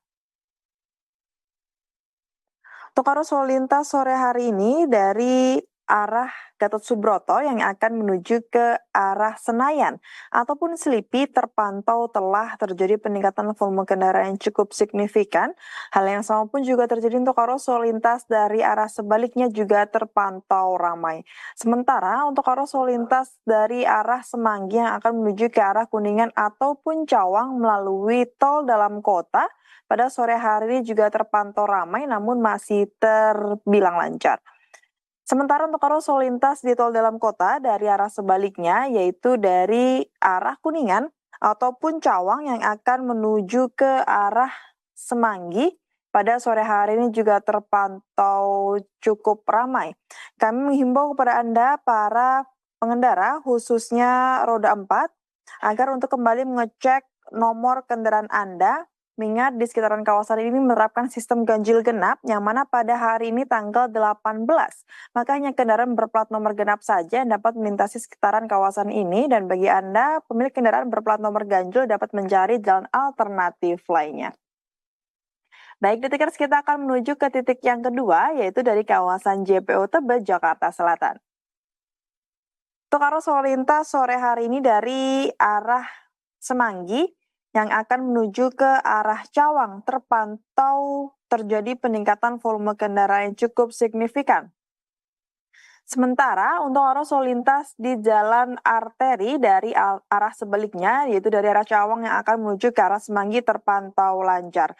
Sedangkan untuk arus lalu lintas di tol dalam kota arah Cawang pada sore hari ini juga terpantau ramai. Kami himbau kepada Anda para pengendara agar tetap berada pada lajur Anda dengan tidak menggunakan bahu jalan. Karena bahu jalan hanya diperuntukkan untuk kendaraan dalam kondisi darurat saja. Baik, Detikers, kita akan menuju ke titik yang ketiga, yaitu dari kawasan Pospol Ciawi, Jawa Barat. Arus lalu lintas sore hari ini dari arah exit tol Ciawi yang akan menuju ke arah Caringin ataupun Tajur terpantau ramai. Sementara untuk arus lalu lintas dari arah Gadok yang akan menuju ke arah Tajur pada sore hari terpantau ramai namun masih terbilang lancar. Kami himbau kepada Anda para pengendara agar tetap berhati-hati serta berwaspada mengingat di kawasan ini banyak sekali aktivitas angkutan umum yang kerap kali menurunkan penumpang di sembarang tempat. Ya, baik, Detikers, kita akan menuju ke titik yang terakhir yaitu dari kawasan Mall Cito, Waru, Surabaya, Jawa Timur. Arus lalu lintas sore hari ini dari arah Sidoarjo yang akan menuju ke arah Surabaya melalui Jalan Ahmad Yani terpantau lancar. Pada saat ini di kawasan ini juga didominasi oleh kendaraan pribadi roda 2 maupun roda 4. Kami himbau kepada Anda para pengendara khususnya roda 2 agar untuk selalu menggunakan helm yang berstandar SNI demi keselamatan diri Anda pribadi. Dan bagi Anda Detikers yang ingin mengetahui seputar informasi arus lalu lintas terkini, Anda bisa menghubungi layanan call center kami di 15669 ataupun di SMS Center di 9119. Stop pelanggaran, stop kecelakaan, keselamatan untuk kemanusiaan, industri tip dan salam presisi. Demikian Ibda Syahara melaporkan kembali bersama dengan rekan-rekan di studio. Silakan. Ibda Syahara atas laporannya dari berbagai sudut kota Jakarta. Kita jadi tahu sore hari ini lebih baik dari kantor langsung pulang aja lah. Atau tunggu waktu Benar. dulu ya. Tapi Ibda Syahara, kita sebelum berpisah mau nanya satu deh dari Ibda Sebelum kita Syahara. berpisah. Berpisah. Apa tuh? Karena Ibda Syahara. Jadi ada pertanyaan. Menurut Ibda Syahara too much nggak? Kalau Apa tuh? pas ditanya sama atasan kerjaannya bisa diselesaikan sekarang nggak? Terus Ibda Syahara jawabnya, Pak, it's okay. Nggak semua harus dikerjain sekarang. Semua ada waktunya. Take your time. Too much nggak? Jangan kayak gitu. Jangan Jangan ya. kayak gitu. Kalau saja itu kalau terjadi. too much gak kalau misalnya udah Sharon nih mau cuti, mau healing gitu. Terus bilang sama atasannya, kan suka sedikit ditahan-tahan ya. Kalau Ah, cuti mau kemana sih, mau ngapain berapa lama gitu. mm. Terus kayak, hey tenang, aku cuman sementara kok perginya, gak selamanya. Too much gak kalau Kayaknya bilang tuh gitu? nggak buat pimpinan deh. Buat doi. Bisa Buat doi bisa ya. dipiting nanti. DOI. Ya udah kalau gitu udah Syara. Makasih ngobrol-ngobrolnya dan juga Terima laporannya kasih. obviously. Selamat bertugas kembali. Salam presisi. Too much gak ya? Kalau misalnya ke atasan pas kita nggak capai target, terus kita bilang kayak, tau gak sih itu tuh cuma sekedar angka dan kita di dunia ini tuh sementara lagi. Gak usah Chill. serius-serius banget, chill. Chill, We got time gitu. chill. Too much gak sih kalau kita mau masuk sekolah terus kita nyogok buat bisa dapat kursi? Ih kayak gitu ya dulu ya. Langsung Enggak ya, tapi itu too much. No more lah. Berarti itu masuknya kategori gratifikasi. Betul. Nyogok kan? Karena kalau graffiti jadinya di dinding. Grafitinasi. Gratifikasi, nggak boleh. Korupsi, no. Lomba sihir, yes. Aduh deg-degan Takut, aku. Ya. Karena kita tahu juga bahwa bentar lagi kan bulan Juli, Agustus itu adalah musim liburan. Yeah. Tapi for all the parents out there, ini sebenarnya nggak se-chill untuk kita ya, kaum yang hanya memikirkan diri sendiri. Tapi juga ada satu PR lagi, yaitu adalah mungkin kalau yang Nyari anaknya sekolah naik, buat anaknya. naik kelas tuh masih kayak ya udah tinggal mempersiapkan Iya. gitu ya, seragam, baju, Paling tinggal buku beli dan segala buku aja macam. ya. Gitu kan. Tapi untuk yang naik tingkat atau misalnya udah masuk SD, masuk SMP, masuk SMA, nah ini cukup jelimet gitu ya. Apalagi aku sebenarnya juga agak gimana ya, kita harus cepet-cepet keep up karena nama pendaftaran murid baru aja tuh juga it changed every year, right?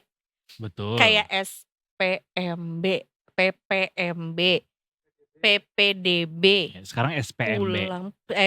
pulang pergi. Padahal makan SPMB tuh kayak zaman bakso. dulu sistem penerimaan mahasiswa baru. Sekarang jadi sistem penerimaan murid baru.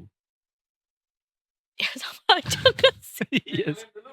Ya kan? Negeri. Semuanya aku negeri dengan bangga.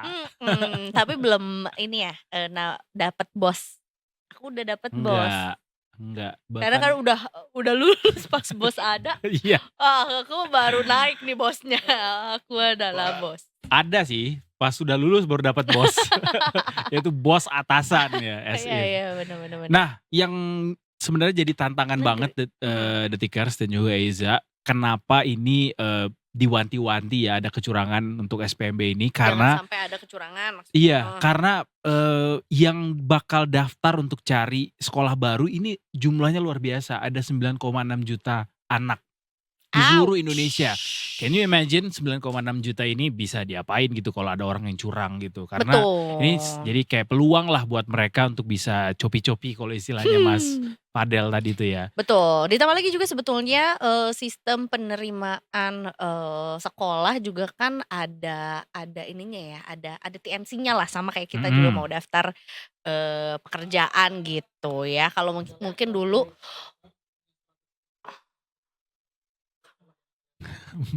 boleh nggak tadi diselesaikan dulu? Iya. Kenapa tadi? Iya. Lupa ya? Iya, lost in train of thoughts. Emang suka masuk tanpa permisi. Terus habis itu keluar tanpa pamit. Ya. Nggak kan? Apa tadi pertanyaannya Mas Yansa? Oh kan kalau dulu tuh ada zonasi dan sekarang tuh namanya bahkan udah bukan zonasi lagi gitu. Nggak ada. Nah, adikku Berstrategi. betul, adikku tuh ada Berstrategi. Tapi aku selalu masuk ke SMA yang aku inginkan. Jadi nggak perlu Nah. strategi. keren. Kalau adik aku sebetulnya justru cukup apa ya? Aku nggak bilang kasihan, tapi sebenarnya ya lumayan.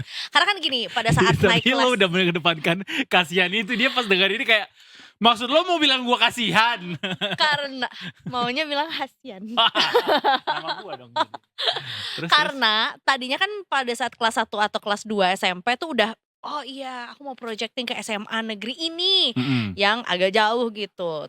Abis gitu along the way diaplikasikan tuh ada sistem zonasi yang artinya Ya. dia tuh tidak memenuhi syarat secara zonasi untuk bisa masuk ke sekolah yang Sekolah dia inginkan. impiannya, Jadinya dia ya mau nggak mau merubah lah, changing the direction biar kayak ya udah daripada nggak masuk negeri, opsi yang bisa dengan zonasi ya ini ya udah pilihannya jadi ini aja gitu. Instead Jadi of beli terbatas. kursi ya, jadi dia tetap ikut stick to Oh, the lebih rules. ke aku tadi mau bilang karena tidak mampu, tapi kayak bukan tidak boleh, karena tidak boleh. Tidak boleh ya, bukan gitu. karena mampu kemudian Anda boleh.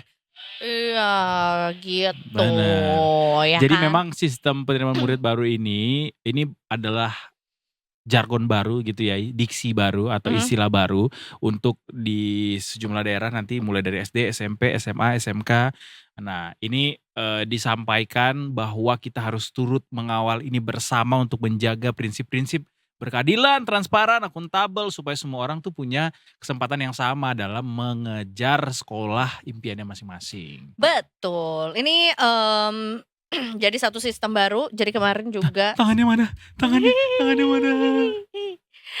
Menteri Pendidikan Dasar dan Menengah, Mendikdasmen, Pak Abdul nih menyebut konsep baru penerimaan peserta didik baru atau PPDB ya, yakni sistem penerimaan murid baru atau SPMB itu sudah dicontreng ya oleh Presiden Prabowo juga gitu. Jadi kami sampaikan juga bahwa perancangan SPMB ini sudah disampaikan sama Pak Presiden dan beliau menyatakan setuju dengan substansi dari usulan kami begitu. Jadi udah fix ketok palu gitu ya bahwa namanya sekarang menjadi SPMB gitu. Untuk No sistem more penerimaannya. PPDB. Betul. Tapi speaking of PPDB, jadi PPDB gua. Skibidi. PPDB, ini sebelumnya banyak temuan-temuan yang bisa jadi pelajaran buat kita untuk tidak diulang kembali. Betul. Karena banyak nih indikasi yang ada yang namanya jual beli kursi, lewat jalur afirmasi atau mutasi, prestasi. Banyak nih. Keren. Berima. Pemalsuan dokumen domisili. Nah ini nih akhirnya banyak yang melakukan dan akhirnya merugikan banyak orang. Alangkah indahnya dan damainya dunia ini jika semua itu dilakukan sesuai dengan aturannya. Betul ya. Masa korupsi dimulai dari pendidikan sekolah. sih? Dari Ngeri ortu. kan? Iya betul. Ngeri gak? Ngeri. Ih, Skibidi. Skibidi gitu ya. Ini udah diumumkan juga sih sebetulnya ya sama pemerintah juga bahwa nanti sekolah yang ketahuan ya melakukan tindak Kecurangan. KKN ini itu nanti bakalan disanksi tegas. Kita akan cari tahu juga lebih detailnya seperti apa. Kita akan ngobrol bersama dengan Pak Doni, pengamat pendidikan. Selamat sore Pak Doni Kusuma. Selamat sore. Selamat sore Pak Doni. Ya. Betul, Iya Bapak. benar. Apa kabar Pak? Ya. Kabar baik ya Pak Doni ya. Pak Ya, Doni kabar ini baik. tugas kita bersama dan juga kita pengen juga Pak Doni ikut mengingatkan juga buat Detikers ya yang nonton dan juga stakeholder terkait soal bagaimana nih adanya potensi-potensi terjadinya kecurangan nanti ketika ada penerimaan murid baru nanti di tahun ajaran baru ini.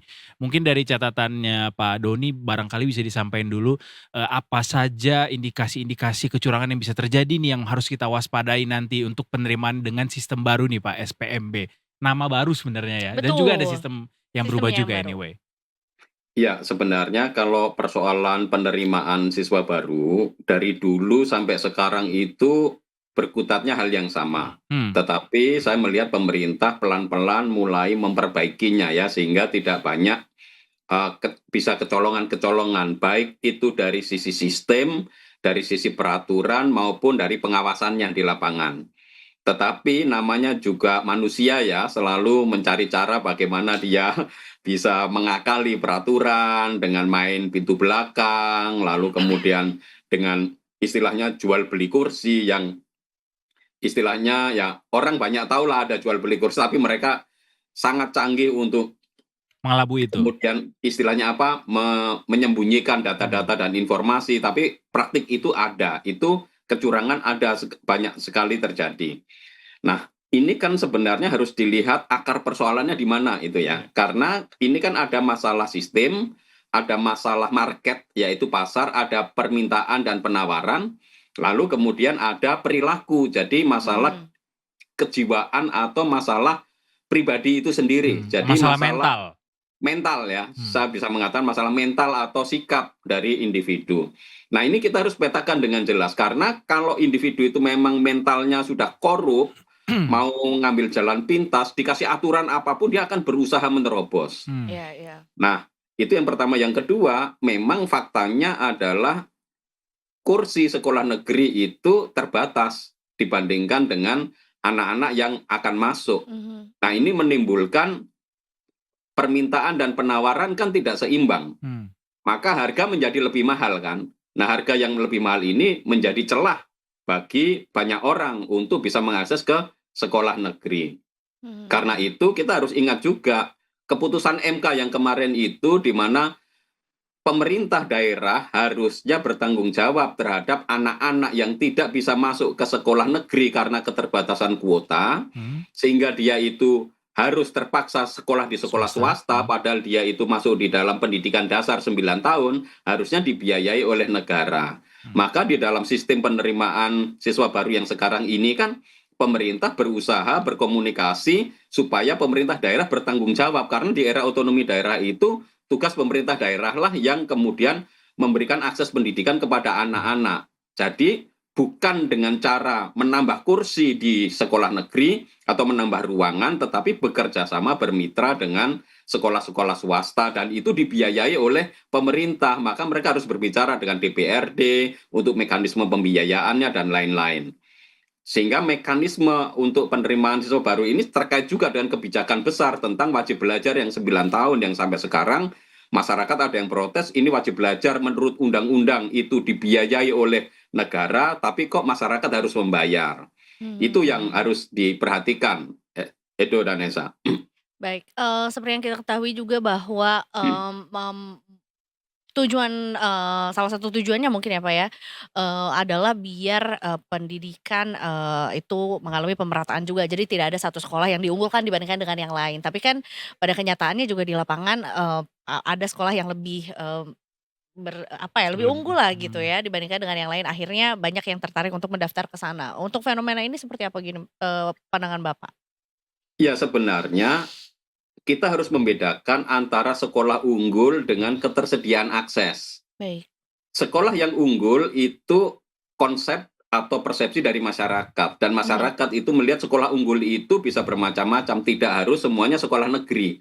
Jadi keliru kalau kita memahami bahwa sekolah unggul itu harus sekolah negeri, karena di beberapa daerah dalam proses PPDB yang tahun lalu sebelumnya, misalkan ada banyak orang tua nggak mau menyekolahkan anaknya di sekolah negeri juga, karena ternyata kualitasnya tidak begitu baik juga di sekolah negeri itu. Maka mereka lebih baik memilih sekolah swasta, membayar sendiri demi masa depan anak-anaknya. Jadi persepsi sekolah unggul itu akan selalu ada, nggak mungkin ditutup, karena persepsi sekolah unggul itu ada di masyarakat. Terbentuk Dan sama masyarakat itu ya Pak? melihat mana sekolah yang bagus, mana yang tidak itu. Dan penerimaan siswa baru yang sekarang itu sebenarnya lebih banyak tergantung dari bagaimana mereka itu bisa mengakses pendidikan dasar yang tidak berbayar itu. Nah, ini yang kemudian menjadi tantangan pemerintah daerah, karena keputusan MK kemarin kan sudah final tuh. Artinya anak-anak SD dan SMP yang nggak bisa masuk ke sekolah negeri karena keterbatasan kuota dan dia terpaksa ke sekolah swasta itu harus dibiayai oleh pemerintah. Kalau seperti itu yang terjadi, nggak mungkin akan ada istilahnya sogok menyogok dan lain-lain ya. Tapi Gitu. praktik itu Pak Doni melihatnya apakah bisa terlaksana dengan sempurna di lapangan, atau celah seperti apa yang bisa terjadi Pak? Celah-celah untuk kecurangan itu tetap akan ada banyak ya. Karena apa?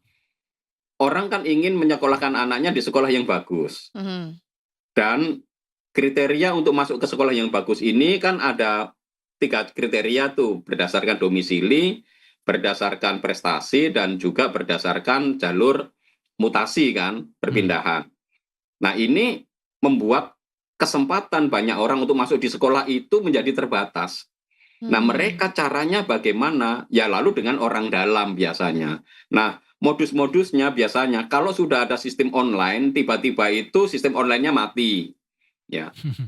Sekarang ini pun meskipun pendaftarannya online, orang tua kan kadang-kadang tetap datang ke sekolah kan. Betul. Harusnya kalau online kan semua nggak perlu datang ke sekolah dong. Jadi kalau misalnya Tapi tiba-tiba, kenapa? sorry Pak Doni dipotong, Ya. misalnya tiba-tiba ada sekolah mengatakan, wow terjadi kerusakan sistemnya down off, itu bisa jadi ada potensi kecurangan tuh di situ. Walaupun Karena mungkin nggak- tidak semua ya. Betul. Jadi biasanya kalau potensi itu, kalau server down dan lain-lain itu kemungkinan apa supaya dilarikan ke manual atau tiba-tiba nanti akan ada calon yang sebelumnya dia nggak eligible karena masalah prestasi, masalah yang lain, masalah domisili, tiba-tiba yang lain naik. Dan itu nanti bisa dicek ketika tahun ajaran baru. Apakah memang benar anak-anak yang sebelumnya sudah terdegradasi tiba-tiba menjadi siswa di sekolah tersebut di dalam daftar absennya. Itu seringkali terjadi seperti itu. Dan orang tua, masyarakat sangat tahu, loh ini kan nilainya lebih rendah daripada anak saya. Kok dia kemudian bisa naik, bisa masuk diterima, sementara anak saya tergusur, itu pasti sudah ada manipulasi di situ. Nah yang seperti ini harus di-clearkan. Untuk menghindari sekolah yang kemudian nambah bangku, itu pemerintah sudah membuat antisipasi dengan cara jumlah siswa di Dapodiknya dikunci. Jadi kalau satu sekolah itu sudah memutuskan ada 100 siswa, maka ketika 100 siswa itu sudah terpenuhi, dia nggak boleh nambah-nambah lagi. Kalau tiba-tiba nambah misalkan menjadi 110 nanti di akhir ketika dia tahun ajaran baru, berarti yang 10 ini tidak sah dia. Dia tidak akan bisa didaftarkan di Dapodik. Dan kalau ada yang kasus seperti ini berarti yang tanggung jawab harus ke sekolahnya. Karena sekolah melanggar aturan itu. Baik, ini praktik juga bukan setahun atau 2 tahun gitu ya, ditemui juga di lapangan juga. Apakah sebetulnya sudah pernah ada sanksi yang secara apa ya, konkret gitu diberikan kepada penyelenggara Sekolah gitu mungkin. ya, atau kepada sekolah juga bila ditemui kecurangan tersebut gitu. Sudah ada belum Pak yang menerima sanksi? Ya sejauh ini sanksi secara nyata itu belum terlihat ya. Yang sudah terlihat itu adalah tidak diberikannya, tidak diakuinya daftar nama siswa itu di dalam Dapodik. Dan itu akan menjadi berat kan. Artinya orang tua yang ingin memasukkan anaknya di situ tetapi kursinya cukup 100 dan ternyata mereka sudah mendaftarkan 100, tiba-tiba tambah menjadi 120 misalkan, yang 20 ini kan nggak bisa masuk Dapodik. Berarti dia nggak akan dapat banyak hak juga, dana bos nggak dapat dan lain-lain, dan itu berarti sekolahnya melakukan pelanggaran.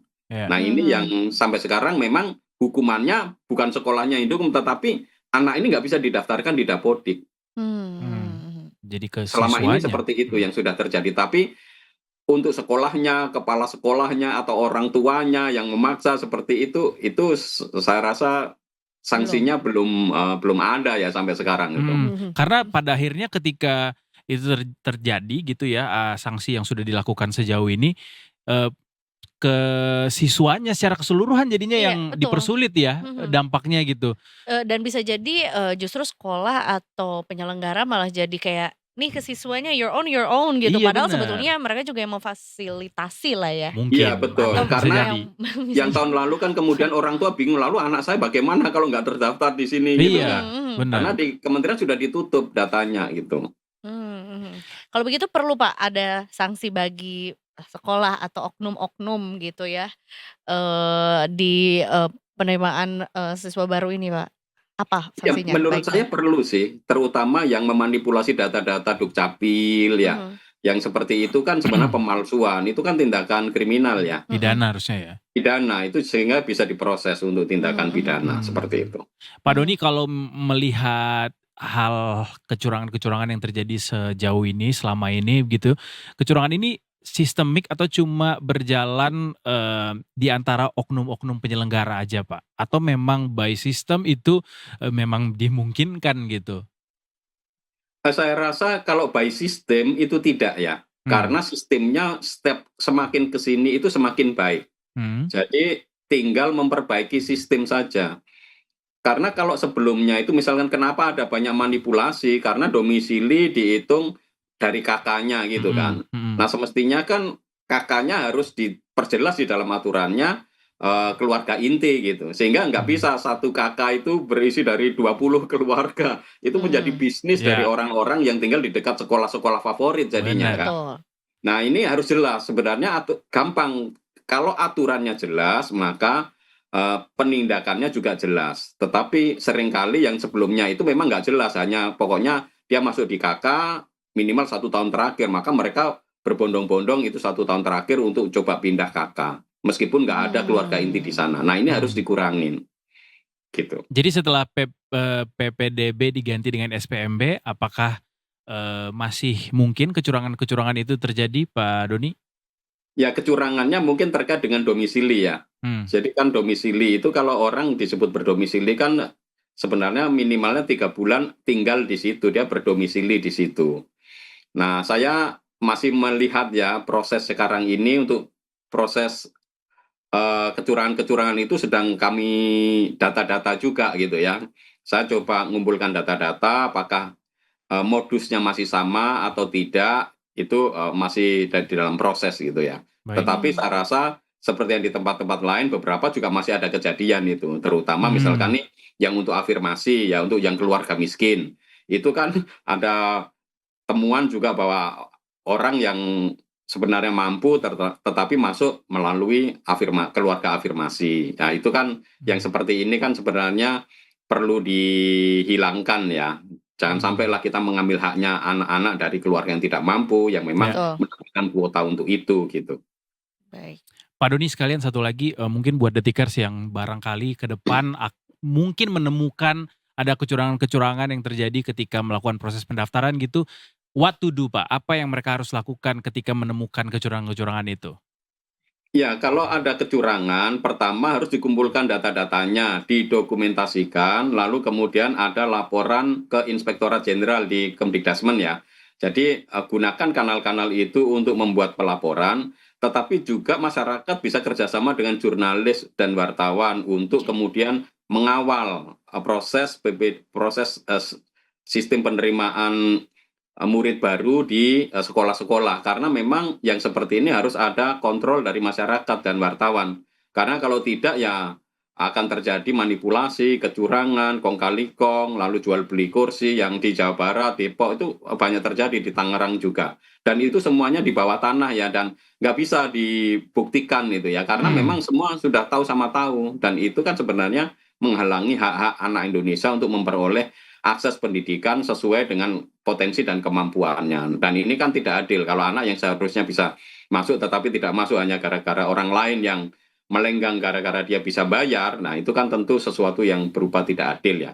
Jadi saya sepakat bahwa masyarakat tetap perlu mengawal, terutama masalah teknologi digital, kita gunakan media sosial dan lain-lain. Saya rasa itu akan bisa membantu pihak sekolah dan kementerian untuk membuat sistem penerimaan murid baru ini menjadi lebih baik dan lebih adil. Betul ya, dan juga tentunya menciptakan pendidikan yang lebih inklusif gitu ya. Dan bahwa sebetulnya pendidikan adalah hak untuk semua warga negara Indonesia ya Pak ya. Ya betul itu. Baik. Terima kasih sekali lagi Pak Doni untuk waktunya. Sama-sama Edo dan Nesa, mudah-mudahan bermanfaat diskusi singkat kita hari ini. Amin. Terima kasih Pak, Amin. semoga tidak kapok ya Pak diundang sama Detik Sore. Ya, baik. Selamat sore. Sama-sama. Sehat selalu Selamat sore. Pak. Selamat sore. Dari Pak Doni kita ke mana? Ke jalan-jalan Ke Kota Tua. ke Kota Tua. Yakin hidup ada uangnya. Yuk kita nabung dana darurat. Sesaat Nah, lagi itu dia. Detikers kita akan ngobrolin soal itu bersama narasumber lainnya. Kita junjung bersama di Detik Sore. Gak cuma ore-ore.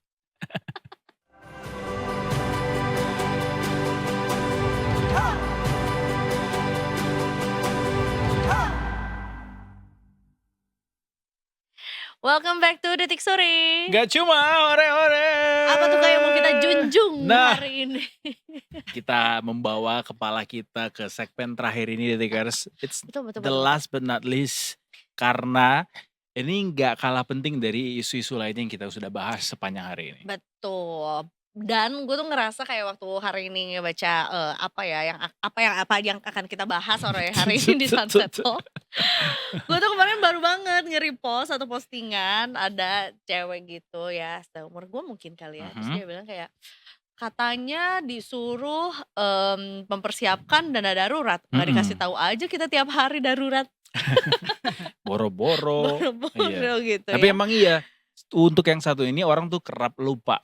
Mungkin karena dia bukan dana yang memang harus dipakai di momen, bukan di setiap hari dipakai gitu Betul. maksudnya.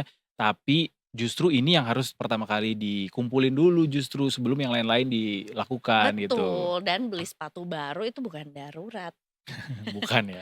Apply bisa jadi sih. membership gym karena teman-teman kita nge-gymnya di sana juga bukan darurat. Bisa jadi juga, Za.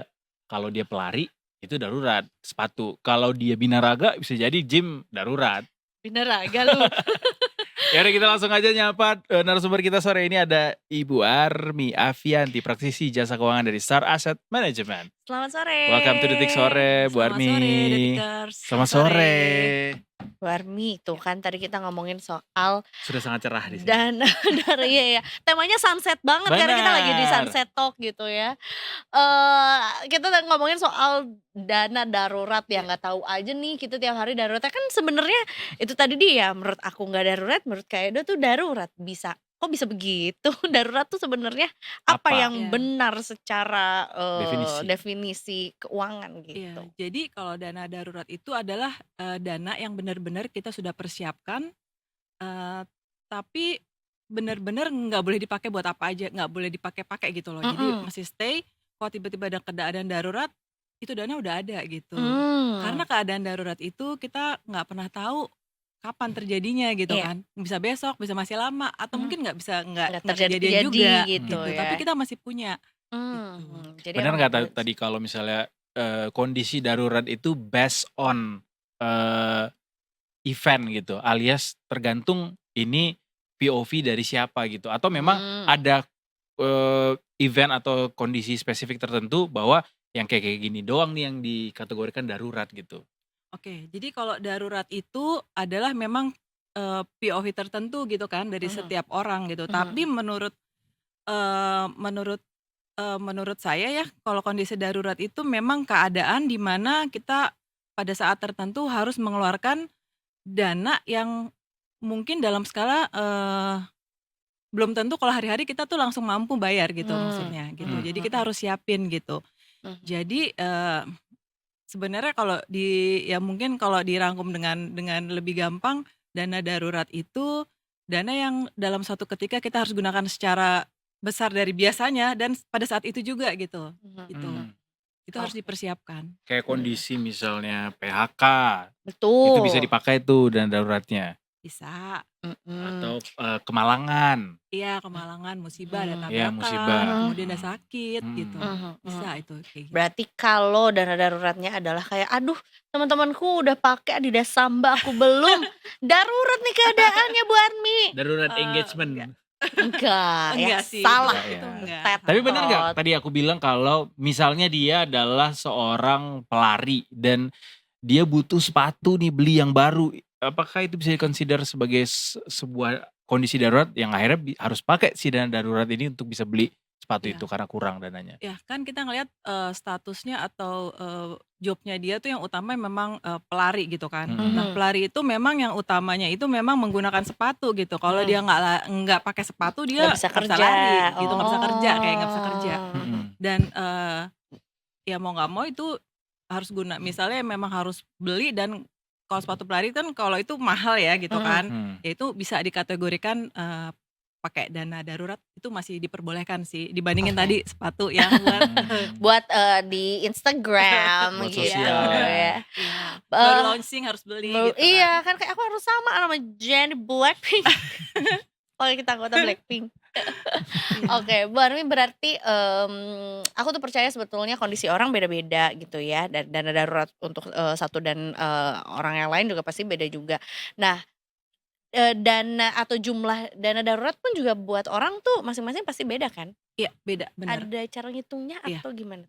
Ada sih. Jadi gini, tergantung posisi kita saat ini. Misalnya kita single nih. Kalau kita single, kita harus menyediakan kira-kira 3 sampai 6 kali dari Kebutuhan bulanan. iya kebutuhan bulanan kita gitu. Jadi kita harus menghitung average kita atau rata-rata sebulan kita berapa biasa pakai, terus dikaliin aja. Mungkin lebih amannya kali 6 kali ya. Sebenarnya 3 bisa, Iya. tapi itu udah yang minim gitu. Oke, bisa 6 kali. Kemudian untuk yang sudah menikah gitu, sudah menikah berarti 2 orang. Itu 3, 6 berarti 6 sampai 9 kali gitu. Baiknya sih sampai 9 kali gitu. Kemudian yang punya anak itu punya anak 1 sih harusnya. Punya anak 1 itu 9 sampai 12 kali. Nah, artinya kalau semakin banyak tanggungan atau semakin banyak di keluarga itu orang lebih banyak, berarti dana darurat harus semakin besar. Jadi kalau yang tadi 9 sampai 12 kali, kalau misalnya anak ada 2, 3, 4 kali perkaliannya jadi lebih besar. Baik. Oke. Gitu. Aku mau nanya soal penggunaan dana daruratnya. Iya. Kalau katakanlah dia sudah menyiapkan 3 sampai 6 kali nih, si single ini sudah menyiapkan 3 sampai 6 kali biaya kebutuhan bulanannya. Ketika dia sudah eligible untuk menggunakan si dana darurat ini, mode menggunakannya tuh harus kayak gimana, Mbak? Karena apakah memang dia harus frugal lagi, frugal sama aku ya. Kita ya rapuh, mudah. Apakah dia harus pecah. frugal living atau memang ya segimana dia biasanya sehari-hari aja kayak gimana, atau Iya. boleh tetap boros atau kayak gimana sebenarnya baiknya? Oke, jadi dana darurat itu digunakan kan pada saat-saat bukan misalnya kita punya target dana darurat harus berapa, setelah pada titik tertentu sudah tercapai bisa kita gunakan. Itu nggak gitu juga sih Oke. gitu. Jadi contoh penggunaan darurat itu adalah tadi kemalangan tuh. Misalnya nih ya, saya kebetulan ada juga kasus gitu kan di keluarga. Misalnya tiba-tiba kita dideteksi misalnya cancer misalnya nih. Kemudian ada jangan sampai nggak nih ada kejadian gitu yang saya juga ya gimana lah ngeliat ya. Tapi kan kita tidak pernah tahu gitu ya dari mana ya, datangnya. kemudian gitu. di dokter bilang bahwa ada gitu. Jadi kan ada pengobatan gitu dari kantor asuransi iya, tapi kan ada limitnya. BPJS juga ada limitnya. Betul. Dan itu harus terus dijalankan untuk pengobatannya. Nah, itu bisa digunakan dana darurat tuh keluar terus gitu. Oke. Nah, itu baru bisa. Tapi kok bukan dalam arti kita nabung terus dana darurat Di udah satu sampai masa situ tertentu kita bisa pakai gitu nggak ya. bisa nggak. Kalaupun mau pakai mungkin bisa dimanfaatkan dana darurat tersebut ditaruh penempatannya di suatu aset. Nanti ada kayak semacam returnnya gitu. Itu masih di titik tertentu masih bisa dipakai, tapi untuk pokok itu imbal jangan hasil dipakai. aja ya, untuk Iya. yang pokoknya nggak usah Jangan jadi dipakai. ganggu gugat. Nah, ini Oh. menarik nih soal bagaimana menempatkan si dana darurat ini di instrumen apa gitu untuk bisa Boleh gak sih sebenarnya dana darurat itu diinvestasikannya dalam bentuk selain tabungan aja gitu kan? Ya. Ah. Jadi Sasarannya kalau dana darurat itu persyaratannya salah satunya adalah liquid gitu kan. Jadi kalau misalnya kita tempatin dana kita di suatu instrumen, kemudian mau dipakai mendadak atau sewaktu-waktu, dia cepat liquid gitu. Tuh ada liquid gitu. Sebenarnya yang liquid itu ada di tabungan. Kalau deposito saya bilang sih mau liquid bisa, tapi ada risikonya adalah terkena penalti. Dalam arti kita misal baru sebulan, 3 bulan, 6 bulan, di tengah-tengah itu tiba-tiba ada dana darurat dipakai, kita bisa cairin, tapi kena penalti, jadi kan rugi. Nah, ada satu lagi tuh namanya reksadana. Nah, reksadana itu bisa dicairkan tuh kapan aja. Jadi kita taruh di situ, kemudian ada kebutuhan, itu bisa dicairkan kapan saja dan itu nggak kena penalti gitu. Dan sekarang juga Dan bebas lebih pajak. mudah. Bebas pajak, iya. Dan itu juga lebih mudah sekarang belinya bisa di mana-mana, bisa di aplikasi investasiku. bisa. Boleh banget. Bahkan bisa dari 10.000 nambah tiap hari bisa. Bisa. Berarti kapan aja tuh adalah mau nggak mesti apa ya harus awal bulan, harus akhir bulan gitu ya. Terus jumlahnya juga kita yang menentukan gitu kan ya. Iya, jadi kalau boleh saran ya, baiknya untuk kita nabung dana darurat itu di awal kita gajian gitu. Jangan sampai kita udah pakai-pakai dulu baru sisanya. Jadi kita udah siapin. Misalkan kita punya planning nih dari 100% gaji, 50% kan kebutuhan, 30% itu mungkin, kita pengen maunya apa, terus, 20% diinvestasiin ya.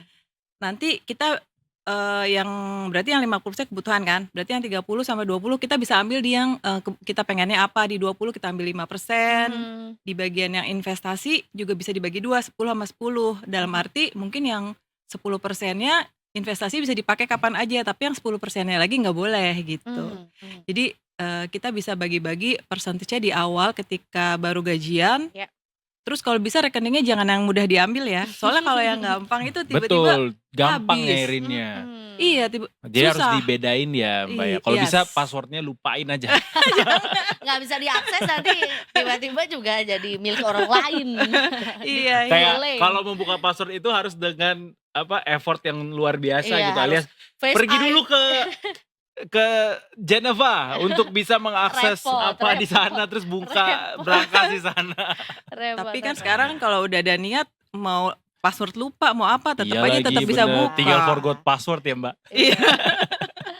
Tapi ini menarik loh. Aku kemarin sempat ikut kelas OJK juga kan, soal bagaimana kita bisa menabung tuh bisa bertambah nilainya, bahkan kita bisa menjaga nilai itu untuk bisa tetap dengan nilai yang sama bahkan lebih besar lagi di tahun-tahun mendatang Nggak gitu. takut inflasi ya. Kayak kita nabung 2.000 setiap hari selama 10 tahun itu kalau di tabungan biasa aja jumlahnya 8 juta. Kalau kita masukin 2.000 ini ke deposito jadinya 8,9 juta. Kalau ke reksadana pasar uang jadinya 10 juta nih yang harusnya 8 juta doang. Terus kalau misalnya ke RDPT, reksadana pendapatan tetap, jadinya 11,1 juta. Tadi yang sempat di-mention sama Mbak Armi ya. Kalau ke emas logam mulia, duit 2.000 yang tadinya kalau nabung biasa cuma jadi 8 juta dalam 10 tahun, bisa jadi 12,5 juta. Jadi kayak the power of compounding ya Mbak. Yes. Kalau itu bisa konsisten kita lakukan, nah selama 10 tahun, gak berasa loh 10 tahun itu.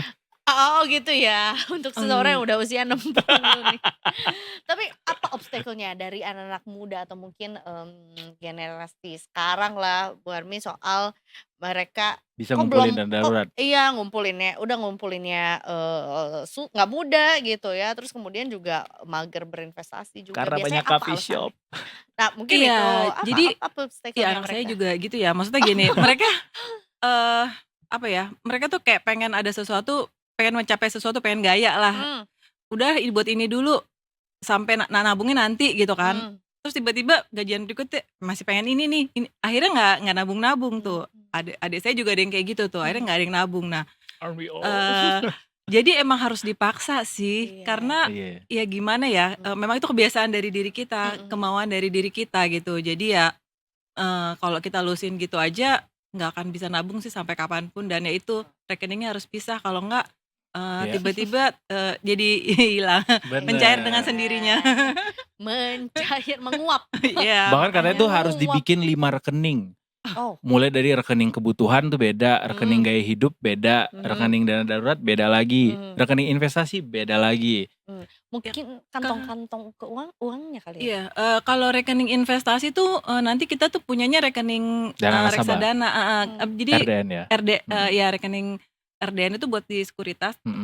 Kemudian kalau untuk yang reksadana kita ada sendiri sih. Jadi SID-nya kita ada gitu, IFO-nya juga ada gitu untuk menyimpan bener-bener bentuknya reksadana, emang bener-bener nggak bisa dipakai. Karena kan bentuknya kan aset ya, asetnya reksadana bukan cash Bukan gitu. uang cash yang kalau misalnya kita scan kris dia langsung narik dari situ. Benar. Iya. Betul. Jadi Benar. ya. Emang ada baiknya juga dipisah juga biar kita tahu nih sudah sampai mana. Nggak tahu ya, kalau aku sih ada kesenangan tersendiri ketika Duitku banyak terlihat. ada diary-nya. Oke. Kalau banyak ya insya Allah kita perbanyak lagi. Tapi kan biasa ada Pencatatannya. diary-nya gitu ya. Ada Ada. diary-nya udah bertumbuh berapa banyak, berapa Lo pakai lama. ini nggak? Kalau misalnya ngeluarin duit gitu, catat semuanya, even buat parkir atau Enggak dicatat semua di sini. Di otak. dicatat di handphone atau otomatis ada kecatat? kategorinya kalau bayar apa gitu. Oh, enggak, maksudnya kan kayak perintilan-perintilan kayak Oh, enggak. parkir apa segala Enggak macam sih. itu kan nggak kecatat, Enggak dicatat nggak? parkir soalnya parkur. Parkur. Tapi Enggak. itu penting nggak Mbak? Kenapa? Untuk Sedetail mencatat sedetail itu. itu pengeluaran kita?